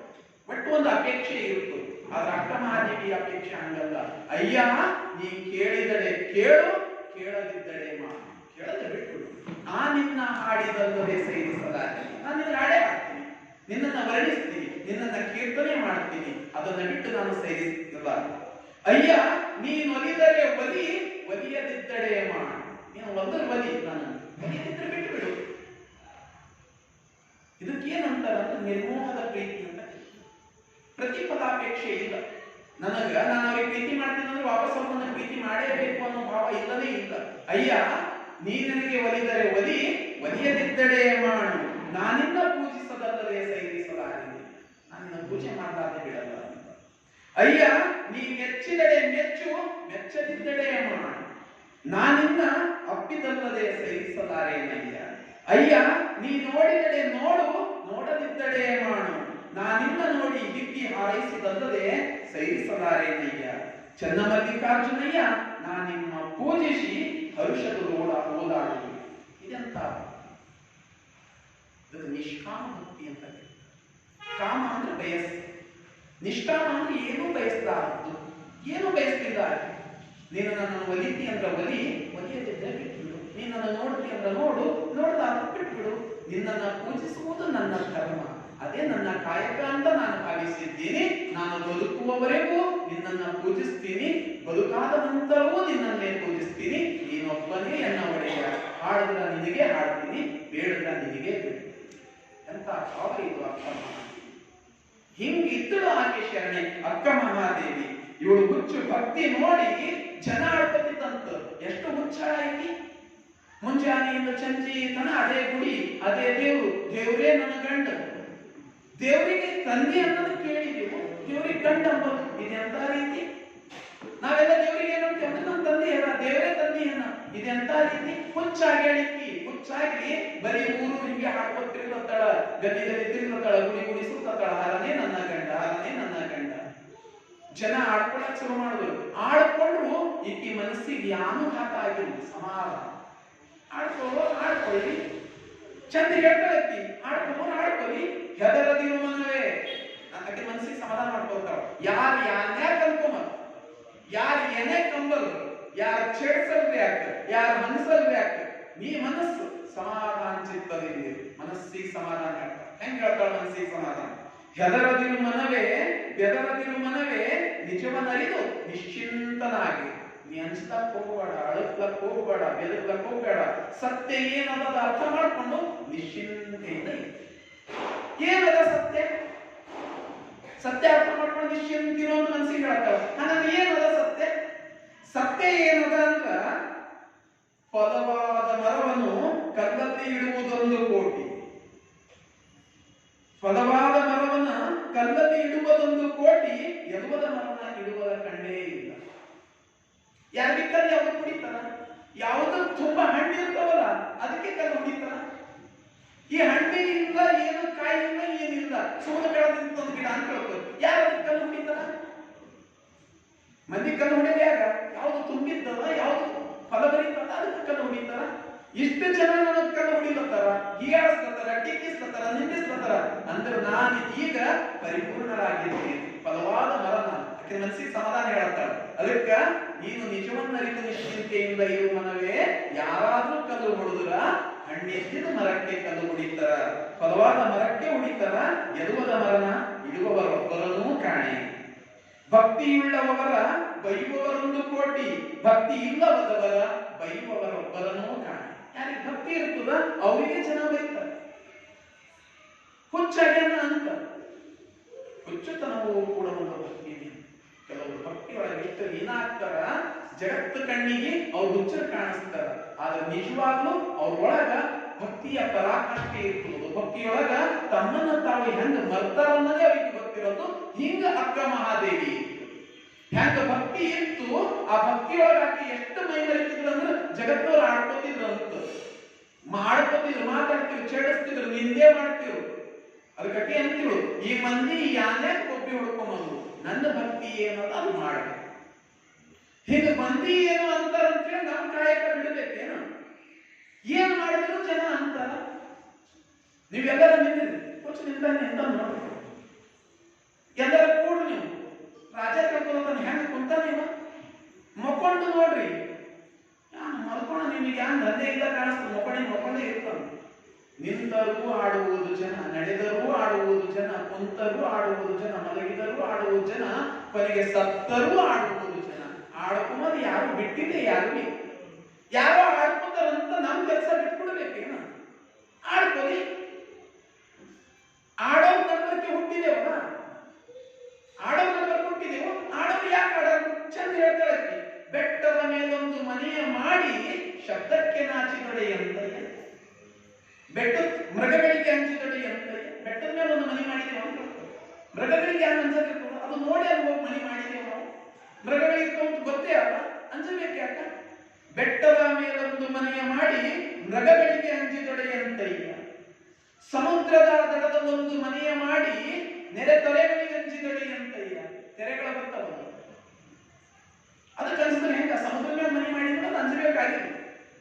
ಸಂಧಿಯೊಳಗೆ ಸಣ್ಣದೊಂದು ಮನೆಯ ಮಾಡಿ ಶಬ್ದಕ್ಕೆ ನಾಚಿದೊಡೆ ಅಂತ. ಸಂಧಿಯೊಳಗೆ ಈ ಜನರು ಜಾತಿಯೊಳಗೆ ಮನೆ ಮಾಡಿದ್ರು, ಅವ್ರು ಏನೋ ಅಂತಾರ ಅಂತ ಹೇಳಿ ಅನ್ಸಿದ್ರೆ ಹೆಂಗ? ಅಂಬೋರ್ ಪಾಪ ಅಂಬೋರ್ ಬಾಯ್ದಾಗ ಆಡ್ರ ಬಾಯ್ದಾಗ ಅಂತ ಹೇಳಿ ಗಾದೆ ಮಾತೇ ಆಡ್ರ ಪಾಪ ಅವರಿಗೆ ಇರ್ತದ. ಯಾವ ಏನು ಅಂತಾರ ಅಂತ ನಾವು ಯಾವತ್ತು ನಮ್ಮ ಕಾಯಕವನ್ನ ಬಿಡಬೇಕಾಗ್ತದೆ. ಇದು ಅಕ್ಕ ಮಹಾದೇವಿಯ ನೀವು. ಅದಕ್ಕ ಚನ್ನಮಲ್ಲಿಕಾರ್ಜುನ ದೇವ ಕೇಳಯ್ಯ, ಲೋಕದೊಳಗೆ ಹುಟ್ಟಿದ್ದ ಬಳಿಕ ಸ್ತುತಿ ನಿಂದೆಗಳು ಬಂದರೆ ಮನದಲ್ಲಿ ಕೋಪವ ತಾಳದೆ ಸಮಾಧಾನಿಯಾಗಿದೆ. ಬಹಳ ನಿಂದೆಗಳು ಬರ್ತಾವ, ಸ್ತುತಿನೇ ಬರ್ತಾವ. ಯಾರೋ ಹೊಗಳೋರು ಇರ್ತಾರ, ಯಾರೋ ಬೈಯೋರು ಇರ್ತಾರ. ಹೊಗಳೋರು ಬಂದಾರ ಅಂತ ಹೇಳಿ ಯಾರಿಗೂ ಅಟ್ಟಕ್ಕೆ ಏರಬಾರದು. ಯಾರೋ ಬೈದಾರ ಅಂತ ಹೇಳಿ ನಾವು ಎದೆಗೂ ಮುಂದಕ್ಕೆ. ಅದಕ್ಕೆ ಶರಣ ಹೇಳಿದರು, ಹೊಗಳಿದವರನ್ನ ಬಂದ ಶೂಲಕ್ಕೆ ಇಕ್ಕಿದರು, ಬೈದವರನ್ನ ಬಂಧುಗಳು. ಬೈದರು ನಾವು ಬಂಧು ಅಂತ ತಿಳ್ಕೋಬೇಕು. ಅದಕ್ಕೆ ಯಾವುದೇ ಸ್ತುತಿಗಾಗಿ ನಿಂದೆಗಾಗಿ ಯಾರ್ದೋ ಹೊಗಳಿಕೆಗೆ ಉಗ್ಗಬೇಡದು, ಯಾರ್ದೋ ತೆಗಳಿಕೆಗೆ ಕುಗ್ಗು ಹೋಗಬಾರ್ದು. ಯಾರು ಮಾತಾಡೋರು ಆಡ್ತಾ ಇರ್ತಾರ, ಅಂಬೋರು ಅಂತ ಇರ್ತಾರ, ನನ್ನ ಕಾಯಕ ಏನದ ಅದು ನಾನು ಮಾಡ್ತಾ ಹೋಗಬೇಕು. ಇದು ಅಕ್ಕ ಮಹಾದೇವಿ. ಲೋಕದೊಳಗೆ ಹುಟ್ಟಿದ್ದ ಬಳಿಕ ಸ್ತುತಿ ನಿಂದೆಗಳ ಸಹಜ. ಅದಕ್ಕ ಮನಸ್ಸಿನೊಳಗೆ ಯಾವತ್ತು ಕೋಪ ಮಾಡ್ಕೋಬಾರ್ದು, ಯಾರು ಅಂದರಂತ ಸಿಟ್ಟು ಮಾಡ್ಕೋಬೇಕಾಗಿಲ್ಲ. ಸಮಾಧಾನ ಸ್ಥಿತಿಯಿಂದ ಇರಬೇಕು. ಇಂಥ ಸಮಾಧಾನದ ಸ್ಥಿತಿಯ ಸಿಕ್ಕಿದ್ದು ಯಾರಿಗೆ ಅಂದ್ರೆ ಮಹಾದೇವಿ ಅಕ್ಕ. ಅಂತ ಮಹಾದೇವಿ ಅಕ್ಕ, ಇಂಥ ಮಹಾದೇವಿ ಅಕ್ಕನಿಗೂ ಕೂಡ ಬಂತು ಒಂದು ಪರೀಕ್ಷೆಯ ಕಾಲ. ಇಂಥ ನಿಲುವಿನಿಂದ ಬೆಳೆದಾಳ, ಯಾರಿಗೂ ಅಂಜಬಾರದು ಅಂತ ಬೆಳೆದಾಳ, ಸಮಾಧಾನಿಯಾಗಿರ್ಬೇಕು ಅಂತ ಬೆಳೆದಾಳ, ಲಿಂಗ ಪೂಜೆಯೊಳಗೆ ಬೆಳೆದಾಳ, ಶಿವಭಕ್ತಿಯೊಳಗೆ ಬೆಳೆದಾಳ. ಆಕೆಗೂ ಬಂತು ಒಂದು ಪರೀಕ್ಷೆಯ ಕಾಲ. 16ರ ವಯಸ್ಸು, ಮೈ ತುಂಬಿರ್ತಕ್ಕಂಥ ಹೆಣ್ಣು, ಸೌಂದರ್ಯ, ಎಂಥ ಸೌಂದರ್ಯ! ಶಿವನೇ ನೋಡಿದ್ದಂತ ಪರಿಶನಾಗಿ ಎಷ್ಟು ಸೌಂದರ್ಯ ಅಕ್ಕ ಮಹಾದೇವಿ. ಅಂಥ ಸೌಂದರ್ಯ ನೋಡಿದವ್ರ ಕಣ್ಮನ ಸೆಳೆಬೇಕಂಥ ಸೌಂದರ್ಯ. ಇಂಥ ಸುಂದರಿಯಾಗಿರ್ತಕ್ಕಂಥ ಮಹಾದೇವಿ ಮನೆಯೊಳಗದರ ಹೊರಗ ಶಬ್ದ ಕೇಳಬಲ್ಲತ್ತದ, ರಾಜರ ಬಲ್ಲತ್ತ. ಉಡುತಡಿಯ ಮಹಾರಾಜ ಕೌಶಿಕ, ಸಮಂತರಾಜ ಇದ್ದವ. ಕೌಶಿಕ ಆತ ವೈಹಾಳಿಯಿಂದ ವಾಪಸ್ ಬರ್ತದ. ಅಂದ್ರ ಆತ ಸಂಚಾರಕ್ಕೆ ಹೋಗಿದ್ದ, ಭೇಟಿ ಆಡ್ತಕ್ಕಂತೇಳಿ ಹೋಗಿದ್ದ, ಮುಗಿಸ್ಕೊಂಡು ವಾಪಸ್ ಬರ್ದತ್ತನ. ಆ ನಿವೇಲ್ ಕುಂತು ಬರ್ದತ್ತನ. ಸಂತ ಪರಿವಾರದವರ ಸೈನಿಕರ ಭಟರರ ವಾದ್ಯಗೋಷ್ಠಿಗಳು ಮಾಡ್ಕೋತ ಮೆರವಣಿಗೆ ತಗೊಂಡು ರಾಜ ಕರ್ಕೊಂಡು ನಡೆದರ ಅರಮನೆಗೆ. ರಾಜ ಬರ್ಲತ್ತನ. ಹೊರಗೆ ಶಬ್ದ, ಏನದು ಶಬ್ದ ನೋಡೋದಕ್ಕಂತ ಹೇಳಿ ಅಕ್ಕ ಮಹಾದೇವಿ ಬಂದು ನಿಂತಾಳ. ಮನೆ ಮೇಲೆ ನಿಂತು ನೋಡ್ಲತ್ತಾಳ, ಏನು ಶಬ್ದ ಅಲ್ಲ ಇದು, ಯಾರು ಬರ್ಲತ್ತ? ವೈಭವದ ಮೆರವಣಿಗೆ ನಡೆದ. ಜನ ಎಲ್ಲ ರಾಜನಿಗೆ ನೋಡೋದ್ರಾಗ ಕಾತಾರ, ರಾಜರ ಹೊಂಟಾರ, ಮೆರವಣಿಗೆ ಆಗತ್ತದ ರಾಜರದು. ಎಷ್ಟು ಸುಂದರ ರಾಜ! ಜನರೆಲ್ಲ ರಾಜರಿಗೆ ನೋಡೋದ್ರಾಗ ಬಿಸಿ. ರಾಜ ಬರ್ಲತ್ತಾನ, ರಾಜನ ಕಣ್ಣು ಬಿಡ್ತದ ಅಕ್ಕ ಮಹಾದೇವಿ. ಜನರೆಲ್ಲ ರಾಜನಿಗೆ ನೋಡೋದ್ರಾಗ ರಾಜ ಮಹಾದೇವಿ ನೋಡೋದ್ರಾಗ. ರಾಜ ತಕ್ಷಣಕ್ಕೆ ನೋಡ್ತಾನ, ಆತನ ಮನಸ್ಸು ಹೆಂಗಾಗ್ತದ ರಾಜನ. ಪದ್ಮಪತ್ರದ ಜಲಬಿಂದುವಿನಂತೆ, ಪದ್ಮಪತ್ರದ ಜಲಬಿಂದುವಿನಂತೆ ಕಮಲದ ಎಲೆ ಇರ್ತದಲ್ಲ, ಈಗ ಒಂದ್ಸತಿ ಏನು ಉದಾಹರಣೆ ತಗೊಂಡಿದೆ, ಅದ್ರ ಮೇಲೆ ನೀರ್ ಹಾಕ್ತಿರ ಸಣ್ಣಂತ ಜಾರ್ ಹೋಗ್ತದ. ಇವನ ಮನಸ್ಸು ಸಣ್ಣಂತ ಜಾರ್ ಹೋಗ್ತು ಅಂತ. ಯಾರ ಕಡೆ ಜಾರ್ ಹೋಗ್ತು? ಮಹಾದೇವಿಯ ಕಡೆಗೆ ಜಾರ್ ಹೋಗ್ತು. ಎಂಥ ಸೌಂದರ್ಯ ಅಕ್ಕ ಮಹಾದೇವಿ. ಮನಸ್ಸಿನೊಳಗೆ ಆಕೆಯೇ ತುಂಬ ಹೋಗ್ತಾಳ ಮಹಾದೇವಿ. ಆ ಸೌಂದರ್ಯ ಅವನಿಗನ್ನಿಸ್ತದ, ಇಡೀ ಜಗತ್ತಿನೊಳಗೆ ಇಷ್ಟು ಸುಂದರವಾದ ಹೆಣ್ಮಗಳು ಮತ್ತೆ ಯಾರು ಇರ್ಬೇಕಿಲ್ಲ. ನಾನು ಮದುವೆ ಆದ್ರ ಇಂಥವಳನ್ನೇ ಮದುವೆ ಆಗಬೇಕು, ಅವಳನ್ನೇ ನೋಡ್ತಾ ನಿಂತಾನ. ಹೋಗ್ತಕ್ಕಂತ ಮೆರವಣಿಗೆ ನಿಂತು ಬಿಟ್ಟು ಸ್ತಬ್ಧ ಆಗದು. ಚಿತ್ರ ಕಾಣಿದಂಗೆ ಕಾಣದು. ಪಿಕ್ಚರ್ ಇದ್ದಂಗಿತ್ತು, ಈಗ ಚಿತ್ರ ಆದಂಗ. ಪಿಕ್ಚರ್ ಇದ್ದಂಗಂದ್ರೆ ನಡೀತಾ ಇರೋ ನಡೀಲತ್ತಿತ್ತು, ಎಲ್ಲ ಸ್ತಬ್ಧ. ಜಗತ್ತೆಲ್ಲ ರಾಜನಿ ನೋಡೋದ್ರ ಬಿಜಿ, ರಾಜ ಮಹಾದೇವಿ ನೋಡೋದ್ರ ಬಿಜಿ. ನೋಡ್ತಾ ಹಂಗೆ ನೋಡ್ತಾ ನಿಂತಾನ. ಅವನನ್ನೇ ಅವ ಮರೆತು ಬಿಟ್ಟ. ಎಲ್ಲರ ಪರೀಕ್ಷೆ ಯಾಕೆ ನಿಂತು ಬಿಟ್ಟು, ಎಲ್ಲರೂ ಮೆರವಣಿಗೆ ಮುಂದ್ಕೋಗೋದು ಯಾಕೆ ನಿಂತು ಬಿಟ್ಟು ಎಲ್ಲರೂ ನಿಂತಾರ. ಅಕ್ಕ ಮಹಾದೇವಿ ನೋಡ್ತಾಳ, ಯಾಕೆಲ್ಲ ಹಿಂಗೆ ನಿಂತವ್. ರಾಜನ ಕಡೆ ನೋಡ್ತಾಳ, ರಾಜ ನನಗೇ ನೋಡ್ತಾನಂತ ಗೊತ್ತಾಗ್ತದ. ಒಬ್ಬ ಭವಿಯೊಬ್ಬನ ಕಣ್ಣು ನನ್ನ ಮೇಲೆ ಸಾಧ್ಯವಿಲ್ಲ. ಮನೆಯೊಳಗೆ ಹೋಗ್ತಾನ ರಾಜ, ಆಗ ಕಣ್ಣು ತೆಗಿತಾನ. ಅವನಿಗೆ ತಗೊಂಡು ಅರಮನೆಗೆ ಕರ್ಕೊಂಡು ಹೋಗ್ತಾರ ಸೈನಿಕರೆಲ್ಲ. ಅರಮನೆಗೆ ಹೋಗ್ತಾನ, ಹಾಸಿಗೆ ಹಿಡ್ಕೊಂಡು ಬಿಡ್ತಾನ. ನನಗ ಮಹಾದೇವಿ ಬೇಕು, ನಾನು ಮಹಾದೇವಿಯನ್ನೇ ಮದುವೆ ಆಗ್ತೀನಿ, ಮದುವೆ ಆದ್ರೆ ಮಹಾದೇವಿನೇ ಬೇಕು. ಇಂಥ ಕೌಶಿಕ ಮನಸೋತು ಬಿಡ್ತಾನ, ಹಾಸಿಗೆ ಹಿಡ್ಕೊಂಡು ಬಿಡ್ತಾನ. ಹೆಂಗ್ ಹೇಳ್ತಾನ ಅಂದ್ರ, ಮಹಾದೇವಿಯಂ ಕಂಡುಳಿವೆನು, ಮಹಾದೇವಿಯನ್ನ ನೋಡಿದ್ರೆ ಮಾತ್ರ ನಾನು ಬದುಕ್ತೀನಿ. ಮಹಾದೇವಿಯಂ ಕಂಡುಳಿವೆನು ಅಲ್ಲದೊಡ ಅಳಿವೆನು, ಇಲ್ಲ ಹಾಗೆ ಸಿಗಿಲ್ಲ ಅಂದ್ರೆ ನಾನು ಸತ್ಯ ಹೋಗ್ತೀನಿ. ಅಲ್ಲಿ ಮಂತ್ರಿಗಳೆಲ್ಲ ಪರೇಶಾನ್, ರಾಜ ಹಿಂಗಂತ ಮಹಾದೇವಿ ನೋಡಿದ್ರೆ ಬದುಕ್ತೀನಿ, ಇಲ್ಲ ಅಂದ್ರೆ ನಾ ಸತ್ತು ಹೋಗ್ತೀನಿ. ಪರಿವಾರದವರೆಲ್ಲ ಪರೇಶಾನ್, ಬಂಧುಗಳೆಲ್ಲ ಪರೇಶಾನ್. ಈಗ ವಿಚಾರ ಮಾಡ್ತಾರೆ, ಒಬ್ಬ ಸಾಮಾನ್ಯ ಹುಡುಗಿ ಒಬ್ಬ ಭಕ್ತರ ಮನೆಯೊಳಗೆ ಹುಟ್ಟಿದಕ್ಕೆ ಅವಳನ್ನ ಮದುವೆ ಆಗ್ತೀನಿ ಅಂತ ರಾಜ. ಆಯ್ತು, ಮದುವೆ ಮಾಡಿಸೋಣ. ಭಕ್ತರೆಲ್ಲ ಹೋಗ್ತಾರಂತೆ. ಅಲ್ಲಿ ಹೋಗ್ತಾರೆ ಓಂಕಾರ ಶೆಟ್ಟಿ ಮನೆಗೆ. ನಿಮ್ಮ ಮಗಳ ಮೇಲೆ ನಮ್ಮ ರಾಜರ ಮನಸ್ಸಾಗ್ಯದ, ನಮ್ಮ ರಾಜ ನಿಮ್ಮ ಮಗಳಿಗೆ ಮದುವೆ ಮಾಡ್ಕೋತೀನಿ ಅಂತಾರ. ನಿಮ್ಮ ಮನೆಗೆ ಸೌಭಾಗ್ಯ ಬಂದದ. ರಾಜ ಮದುವೆ ಆಗ್ತಾರಂದ್ರೆ ಯಾರಲ್ಲ ಅಂತಾರ ಹೇಳಿ. ರಾಜರ ಪರಿವಾರಕ್ಕೆ ಮದುವೆ ಮಾಡ್ಕೊಳ್ತಕ್ಕಂಥ ಸೌಭಾಗ್ಯ, ನಿಮ್ಮ ಮನೆಗೆ ಸೌಭಾಗ್ಯನೇ ನಡ್ಕೊಂಡು ಬಂದದ. ನಿಮ್ಮ ಮಗಳನ್ನ ನಮ್ಮ ರಾಜರಿಗೆ ಕೊಟ್ಟು ಮದುವೆ ಮಾಡಿಕೊಡ್ತೀವಿ. ತಂದೆ ತಾಯಿಗಳಂತಾರೆ, ಇದು ನಮ್ಮ ಸೌಭಾಗ್ಯ ಅಲ್ಲ, ದೌರ್ಭಾಗ್ಯ. ನನ್ನ ಮಗಳು ಶಿವಭಕ್ತಿ, ಶಿವಭಕ್ತರಿಗಲ್ಲೇ ಆಕೆ ಒಲಿಯಲ್ಲ. ರಾಜನಾದರೂ ಭವಿ, ಅವನಿಗೆ ದೇವ್ರ ಮೇಲ ಶಿವಭಕ್ತಿ ಮೇಲೆ ಅವನಿಗೆ ಆಸಕ್ತಿ ಇಲ್ಲ. ಹಿಂಗಾಗಿ ಆ ರಾಜನಿಗೆ ಹೆಂಗ ಮದುವೆ ಮಾಡಿಕೊಡರಿ. ಈಕೆ ಪರಿಶ್ರಮ ಅಕ್ಕ ಮಹಾದೇವಿ ಕೇಳ್ತಾಳೆ. ಅಕ್ಕ ಮಹಾದೇವಿ ಅಂತಾರ, ಮದುವೆ ಆಗ ರಾಜನಿಗೆ ಆಗ್ತಿ ಏನು. ತಂದೆ ತಾಯಿಗಳು ಕೇಳ್ತಾರೆ, ಮದುವೆ ಆಗ್ತಿ ಏನು. ಹೆಂಗ ಮದುವೆ ಆಗ್ತಾಳಾಕಿ, ಆಲ್ರೆಡಿ ಮದುವೆ ಆಗ್ಯಾರ. ಈಗಾಗಲೇ ಗುರುವೇ ಮದುವೆ ಮಾಡಿಕೊಟ್ಟಾನ, ಲಿಂಗವೇ ಮದುವಣಿಗ ಆಗ್ಯಾನ, ಈಕೆಯೇ ಮದುವಣಗಿತ್ತಿ ಆಗ್ಯಾಳ. ಆಕೆ ಮನಸ್ಸಾಗೆಲ್ಲ ತುಂಬಿಕೊಂಡಾಳಿ, ನನ್ನ ಮದುವೆ ಆಗ್ಯಾದ, ಚನ್ನಮಲ್ಲಿಕಾರ್ಜುನ ಒಬ್ಬನೇ ನನ್ನ ಗಂಡ. ಆಕೆ ಹೇಳ್ತಾಳ, ಹೆಂಗ ಮದುವೆ ಆಗ್ಲಿ. ಇಹಕ್ಕೊಬ್ಬ ಗಂಡನೇ, ಪರಕ್ಕೊಬ್ಬ ಗಂಡನೇ, ಲೌಕಿಕಕ್ಕೊಬ್ಬ ಗಂಡನೇ, ಪಾರಮಾರ್ಥಕ್ಕೊಬ್ಬ ಗಂಡನೇ. ಭೂಮಿ ಮೇಲೆ ಒಬ್ಬ ಗಂಡು, ಮ್ಯಾಲೊಬ್ಬ ಗಂಡು. ಲೌಕಿಕ ಬದುಕಿಗೊಬ್ಬ ಗಂಡು, ಪಾರಮಾರ್ಥಿಕಕ್ಕೊಬ್ಬ ಗಂಡು. ಹಿಂಗೆ ಇಬ್ಬಿಬ್ಬರು ಗಂಡರು ಬೇಕಾಗ್ತವೇನೋ ಇಲ್ಲ. ಅದಕ್ಕ ಎನ್ನ ಗಂಡ ಚನ್ನಮಲ್ಲಿಕಾರ್ಜುನನಲ್ಲದೆ ಮಿಕ್ಕಿನ ಗಂಡರೆಲ್ಲ ಮುಗಿದ ಮರಿಯ ಬೊಂಬೆಯಂತೆ. ನನ್ನ ಚನ್ನಮಲ್ಲಿಕಾರ್ಜುನ ಒಬ್ಬನೇ ಗಂಡ, ಉಳಿದವರು ಯಾರು ನನ್ನ ಗಂಡಂದಿರಂತ. ನನ್ನ ಮದುವೆಗೆ ಒಪ್ಪಲ್ಲ. ಪರಿವಾರಗಳೆಲ್ಲ ಹೇಳ್ತಾರೆ, ಇಲ್ಲ ಅರಮನೆ ಅದ, ಅಲ್ಲಿ ನೀನು ಬಹಳ ಚಂದ ಬದುಕಬಹುದು. ಅದಕ್ಕೆ ಅದು ಎಲ್ಲ ಬಿಟ್ಕೊಡು, ಹುಚ್ಚತನದ ಅದು. ದೇವರನ್ನ ಮದುವೆ ಆಗಿನಿ ಅಂತ ಹೇಳಿ ಲೋಕದಾಗ ಹೇಳೋರು ಯಾರಾದ್ರೂ ಅದ ನೀನು?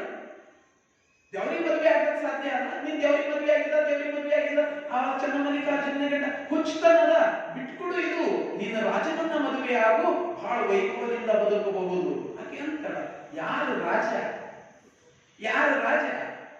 ಉಡುತಡಿಯನ್ನ ಆಳುವ ರಾಜನ, ಇಡೀ ಜಗತ್ತನ್ನ ಆಳುವ ರಾಜ. ರಾಜರಿಗೂ ರಾಜ ಮಹಾರಾಜನ ಅಂತ ಮಹಾರಾಜನ ಹೆಂಡತಿ ಇದ್ದೀನಿ ನಾನು. ಮಹಾರಾಜ ಬಿಟ್ಟು ಸಾಮಂತ ರಾಜ ಮಾಡಬೇಕು ಅಂತ ಹೇಳ್ತೀರಲ್ಲ, ನಿಮಗ್ ಬುದ್ಧಿ ಅಲ್ಲ ಏನು? ಅಕ್ಕಮಾದಿಗೆ ಅಂತ ನಾನು ಎಲ್ಲ ಆಡಕ್ಕೆ ಇದ್ದ ಗಿರಿಯಲ್ಲದೆ ಹುಲ್ಲು ಮೊರಡಿಯಲ್ಲ ಆಡುವುದೇ ನವಿಲು. ನವಿಲು ಎಲ್ಲ ಆಡ್ತದ? ಗಿರಿನ ಪರ್ವತದ ಮೇಲೆ ರೆಕ್ಕೆಯನ್ನ ಬಿಚ್ಚಿ ಆಡ್ತದದು.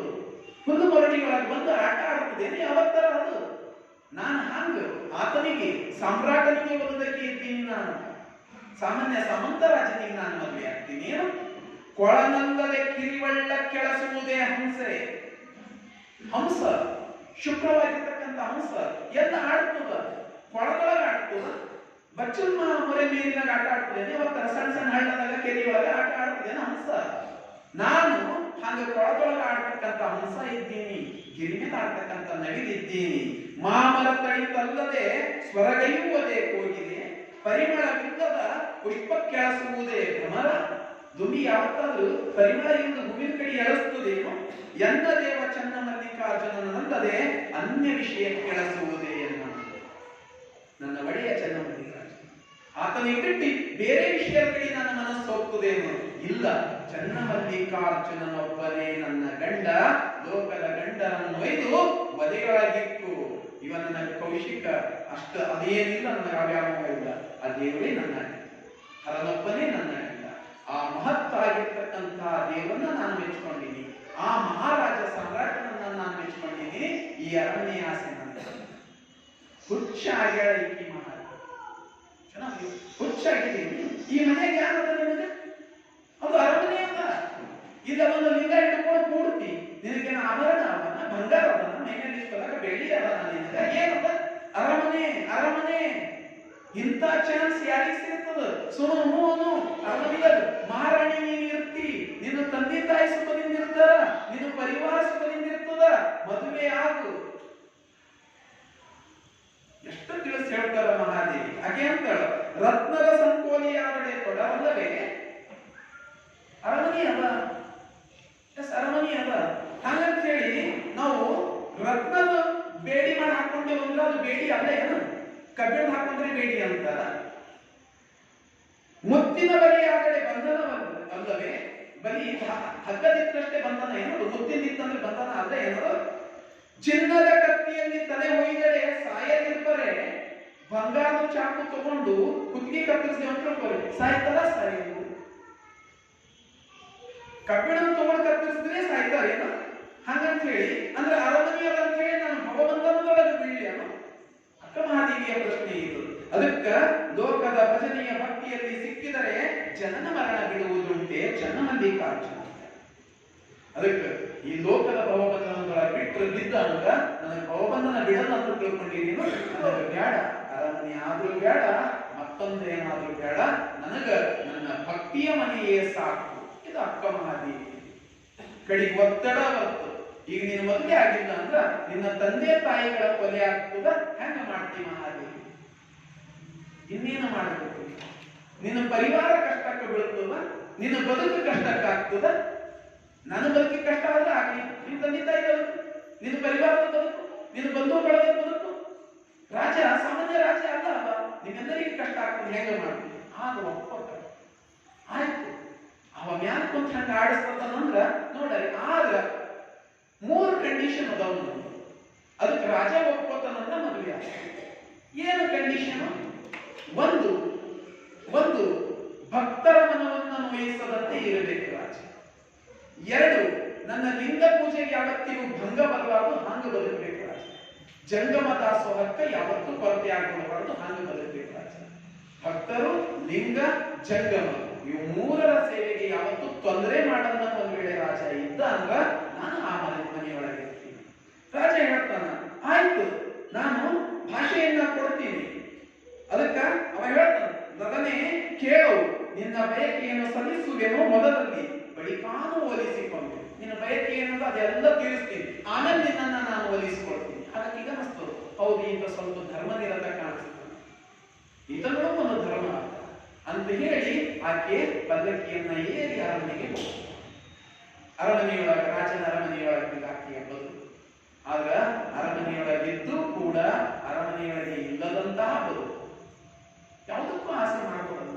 ಆದ್ರೆ ರಾಜ ನೀನು ಚಂದ ಇರುವಂತೆ ಹೇಳ, ಒಂದಿಷ್ಟು ಒಳ್ಳೆ ಬಟ್ಟೆಯನ್ನು ತೊಟ್ಕೊಳ್ಳಕ್ಕ, ಬಟ್ಟೆ ಕೊಡ್ತನು, ಆಭರಣ ಕೊಡ್ತನು. ಆಗ ಯಾವ್ದು ಮೇಲೆ ವ್ಯಾಮೋಹ ಇಲ್ಲ. ಆದ್ರೆ ಸುಮ್ಮನೆ ಹಾಕೊಂಡಾಳ ಅಷ್ಟೇ. ಒಳ್ಳೊಳ್ಳೆ ಬಟ್ಟೆ ಹಾಕೊಂಡಾಳ, ಆಭರಣ ಎಲ್ಲ ಹಾಕೊಂಡಾಳ, ಸರ ಎಲ್ಲ ಹಾಕೊಂಡಾಳ. ಆದ್ರೆ ಅವ್ರು ಯಾವ್ದು ಮೇಲೆ ವ್ಯಾಮೋಹ ಇಲ್ಲ. ತನ್ನ ಸುತ್ತಲೇ ಖುಷಿಗಂತ ಹೇಳಿ ಬಂದಳ ಅಂತ ಹಾಕೊಂಡಾಳ. ಆದ್ರೆ ಮುಂಜಾನೆಯಿಂದ ಸಾಯಂಕಾಲದವರೆಗೆ ದೇವ ಪೂಜೆಯೊಳಗೆ ನಿರತ ಆದಳಕ್ಕೆ. ಭಕ್ತರು ಬರೋದು, ಇವಳಿಗೆ ಭೇಟಿಯಾಗೋದು ನಿರಂತರ ನಡೀತಾ ಇರ್ತದೆ. ಲಿಂಗ ಪೂಜೆ ನಿರಂತರ ಮಾಡ್ತಾ ಹೋದಾಳ. ಅರಮನೆಯೊಳಗಿದ್ರು ತನ್ನ ದೈವ ಪೂಜೆಯನ್ನ ಮರ್ತಿಲ್ಲ, ಲಿಂಗ ಪೂಜೆಯನ್ನ ಮರ್ತಿಲ್ಲ, ಭಕ್ತರ ಜೊತೆಗೆ ಅನುಭವದ ಚರ್ಚೆಯನ್ನ ಮರ್ತಿಲ್ಲ, ಜಂಗಮ ದಾಸೋಹವನ್ನ ಮರ್ತಿಲ್ಲ. ಎಲ್ಲ ನಿರಂತರ ನಡೆಯುತ್ತೆ. ಬಂದು ಭಕ್ತರಿಗೆಲ್ಲ ಸೇವೆ ಸಲ್ಲಿಸ್ತಾರೆ. ಒಂದು ಸರ್ತಿ ಏನು ಬಹಳ ಆಯಾಸ ಆಗಿ ಕಣ್ಣು ಮುಚ್ಚಿ ಮಲ್ಕೊಂಡಳ. ಬಾಗಿಲಿಗೆ ಭಕ್ತರು ಬಂದಾರ ಸುದ್ದಿ ಹೋಗ್ತು ರಾಜನ ಹತ್ರ. ಭಕ್ತರು ಬಂದಾರ, ಮಹಾದೇವಿ ಅಕ್ಕಂಗೆ ಹೆಸರಿದೆ. ಏನು ಭಕ್ತರು ಅಂತ ಹಚ್ಚಿರಿ, ಆ ಭಕ್ತರು ಇನ್ನೂ ಕಾಚೆ ಕೌಶಿಕ ಮಹಾರಾಜ ಈ ಶಬ್ದ ಕಿವಿಗೆ ಬೀಳ್ತದ. ಮಹಾದೇವಿ ಅಕ್ಕಂಗ ಭಕ್ತರಿಗೆ ಅಪಮಾನ ನಾನು ಯಾವತ್ತಿಗೂ ಸಹಿಸುವುದಿಲ್ಲ. ರಾಜನೇ, ನಿನ್ನಿಂದ ಒಂದು ತಪ್ಪು, ನಂದು ಒಂದು ಮಾತಿಗೆ ತಪ್ಪೀನಿ, ಇನ್ನೇನು ಮಾಡು. ಅವ ಚಿಂತಿತ ಬಿದ್ದ, ಅಯ್ಯೋ ನನ್ನಿಂದ ಒಂದು ತಪ್ಪು ನಡ್ಕೋಗ್ತಲ್ಲ, ಇನ್ನೆರಡು ತಪ್ಪಾದಂದ್ರ ಮಹಾದೇವಿ ನನ್ನನ್ನ ಬಿಟ್ಟು ಹೋಗ್ತಾಳೆ. ಮತ್ತೊಂದಿಷ್ಟು ದಿವಸ ಚಂದ ನಡೀತಾ ಇರ್ತದ. ಒಂದು ದಿವಸ ಲಿಂಗ ಪೂಜೆ ಮಾಡ್ತಾ ಕೂತಾಳ ಅಕ್ಕ ಮಹಾದೇವಿ. ಲಿಂಗ ಪೂಜೆ ಮಾಡ್ತಾ ಕುಂತಾಳ. ಕೈಯೊಳಗ ಲಿಂಗ, ಇಷ್ಟಲಿಂಗ ನೆಟ್ಟ ನೋಟದಿಂದ ನೋಡಬತ್ತಾಳ. ನೋಡೋರಿಗೆ ಬಹಳ ಸುಂದರ ಚಿತ್ರ ಕಾಣಿದಂಗೆ ಕಾಣಿಸ್ತು. ಆಕೆ ಕೌಶಿಕನ ಮನಸ್ಸನ್ನ ಸಂಪೂರ್ಣ ಆವರಿಸಿಕೊಂಡಳ. ಬಂದು ಇಷ್ಟು ದಿವಸ ಆಯ್ತು, ಆದ್ರೆ ಆಕೆಯನ್ನ ನಾನು ಮೋಹಿಸಿಲ್ಲ, ಆಕೆ ನನಗೆ ಅಪೇಕ್ಷೆ ಬಿಟ್ಟಿಲ್ಲ. ಇಂಥ ಸುಂದರಿ ನನ್ನ ಅರಮನೆಯೊಳಗಿದ್ದು ಅವಳು ನನ್ನ ಮದುವೆ ಆಗಕ್ಕೆ ಆದಳ, ಅವಳನ್ನ ನಾನು ಒಲಿಸಿಕೊಳ್ಳಲಿಲ್ಲ ಅಂದ್ರೆ ಹೆಂಗ? ಹಿಂದಿನಿಂದ ಬಂದು ಅಕ್ಕ ಮಹಾದೇವಿಯನ್ನ ಹಿಡಿದುಕೊಟ್ಟು ತಕ್ಷಣ ಮೈಗೆ ಚಿರ ಕಳೆದಂಗ ಮಹಾದೇವಿ. ಏನಿದು ಲಿಂಗ ಪೂಜೆಯಲ್ಲಿ ಇಂಥ ಅನಿಷ್ಟ, ಛೀ ಬಿಡು. ಆತನಿಗೆ ಬೈತಳ, ರಾಜ ನಿನ್ನಿಂದ ಎರಡು ತಪ್ಪುಗಳನ್ನು ನಡೆದು. ರಾಜ ಪರಿಶ್ರಮಾಗಿ ಬಿಟ್ಟು ಗಾಬರಾಸ್ ಹೋಗ್ತಾನೆ. ನನ್ನನ್ನು ಮನ್ನಿಸು, ನನ್ನ ತಪ್ಪಾಯ್ತು, ನನಗೆ ಕ್ಷಮಿಸಿಬಿಡು, ನನಗೆ ಇನ್ನೂ ತಪ್ಪಾಗಲ್ಲ ನೋಡ್ಕೊಳ್ತೀನಿ. ಮತ್ತೆ ಹಿಂಗೆ ದೈವ ಪೂಜೆ ನಡೆದ, ಲಿಂಗ ಪೂಜೆ ನಡೆದ, ದಾಸೋಹ ನಡೆದ. ಒಂದು ದಿವಸ ಅಕ್ಕ ಮಹಾದೇವಿ ತನ್ನ ಅರಮನೆಯೊಳಗ ಕೂತಾಳ. ಹೆಂಗ ಕುಂತಾಳ ಅಂತ ಅರಿವೇನೇ ಇಲ್ಲ. ಹೊರಗೆ ಜಂಗಮರು ಬಂದರ ಅಂತ ಗೊತ್ತಾಗ್ತದ. ಓಡೋಡಿ ಹೋಗ್ತಾಳ. ಜಂಗಮರು ಮನೆಯವರೆಗೆ ಬಂದರ, ಓಡೋಡಿ ಹೋಗ್ತಾಳ. ಜಂಗಮರಿಗೆ ಕರ್ಕೊಂಡು ಬಂದು ಪಾದ ಸೇವೆಯನ್ನ ಮಾಡ್ತಾಳ, ಆಹಾರ ದಾಸೋಹವನ್ನ ಮಾಡ್ತಾಳ, ಆಹಾರವನ್ನ ಕೊಡ್ತಾ ಇರ್ತಾಳ. ಆಕಿ ಹೆಂಗ ಅದಾಳ ಅಂತ ಆಕಿಗೆ ಪರಿವೇ ಇಲ್ಲ. ಬಟ್ಟಿ ಎಲ್ಲ ಅಸ್ತವ್ಯಸ್ತ ಆಗ್ಯಾವ. ಆಮೇಲೆ ಅಲ್ಲಿರ್ತಕ್ಕಂಥ ಸೇವಕಿಯರು ಹೇಳ್ತಾರ, ತಾಯಿಯವರೇ ನಿಮ್ಮ ವಸ್ತ್ರಗಳ ಅಸ್ತವ್ಯಸ್ತ ಆಗ್ಯಾವ. ಆಕೆ ತನ್ನ ವಸ್ತ್ರಗಳನ್ನ ಸರಿಪಡಿಸ್ಕೊಳ್ತಾ ಇರ್ತಾಳ. ಆಗ ಅಲ್ಲಿರ್ತಕ್ಕಂಥ ಕೌಶಿಕ ರಾಜ ಅಂತಾನ, ನಿನ್ನ ಜಂಗಮ ಸೇವೆನೇ ಮುಖ್ಯ ಅದ, ನಿನಗ್ಯಾಕೆ ಬೇಕು ಈ ವಸ್ತ್ರ ಅಂತ ವಸ್ತ್ರಕ್ಕೆ ಕೈ ಹಾಕ್ತಾನ. ವಸ್ತ್ರಕ್ಕೆ ಕೈ ಹಾಕ್ತಾನ.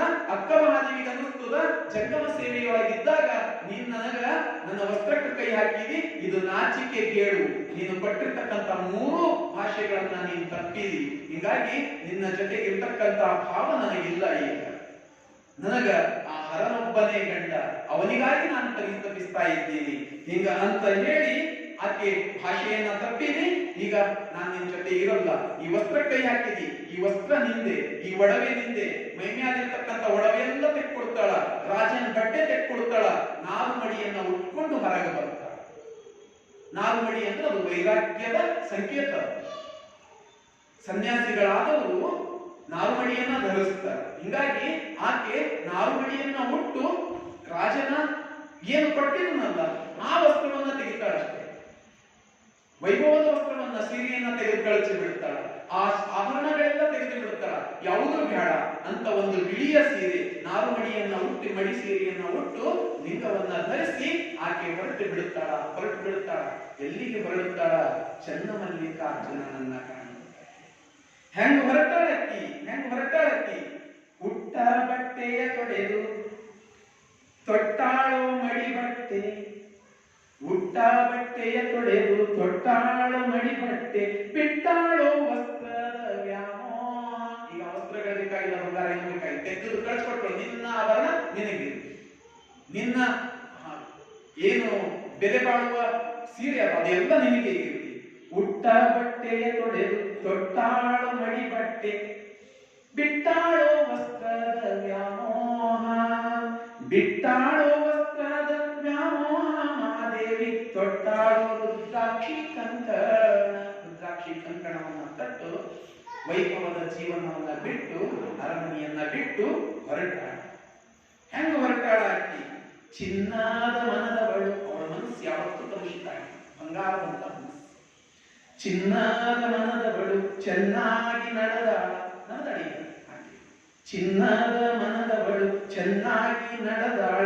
ಹೊನ್ನ ಅರಮನೆಯ ತೊರೆಯೂತ. ಬಂಗಾರದ ಅರಮನೆ ಬಿಟ್ಟು ನಾನು ಹೊನ್ನ ಅರಮನೆಯ ತೊರೆಯೂತ. ಮಹಾದೇವಿ ಚೆನ್ನ ಮಲ್ಲಯ್ಯನ ಹುಡುಕೂತ. ಚೆನ್ನ ಮಲ್ಲಯ್ಯನ ಹುಡುಕೂತ, ಚೆನ್ನ ಮಲ್ಲಯ್ಯನ ಹುಡುಕೂತ. ಎಲ್ಲಿ ಸಿಗುತ್ತಾನ ನನ್ನ ಚೆನ್ನ, ಎಲ್ಲಿ ಸಿಗಬಹುದು ನನ್ನ ಚೆನ್ನ, ಎಲ್ಲಿ ಸಿಗಬಹುದು? ಆತನಿರುವನೇ ಕಲ್ಯಾಣದೊಳಗೆ, ಆತನಿರುವನೇ ಶ್ರೀಶೈಲದೊಳಗೆ, ಆತನಿರುವನೇ ಕದಳಿಯೊಳಗೆ. ಎಲ್ಲಿ ಸಿಗಬಹುದು ಚೆನ್ನ? ನೋಡೋಣ. ಹುಡುಕ್ತಾ ಹುಡುಕ್ತಾ ನಡೆದಾಳ ಅಕ್ಕ ಮಹಾದೇವಿ ದಾರಿಯ ಗೊಂಟ ಎಲ್ಲೆಲ್ಲಿ ಸಿಗುತ್ತಾನ ಚೆನ್ನಮಲ್ಲ. ಕಲ್ಯಾಣದವರೆಗೆ, ಕಲ್ಯಾಣದಿಂದ ಶ್ರೀಶೈಲಗಿರಿಯವರೆಗೆ, ಶ್ರೀಶೈಲದಿಂದ ಕದಳಿಯವರೆಗೆ ಹೊರಟಾಳ ಅಕ್ಕ ಮಹಾದೇವಿ. ಹೋಗಲಿ, ನಾವು ಆಕೆಯ ಹಿಂದೆ ಹೋಗೋಣ ನಾಳೆಗೆ. ಅದಕ್ಕೆ ತಮ್ಮೆಲ್ಲರಿಗೂ ಅನಂತ ಶರಣ ಶರಣ.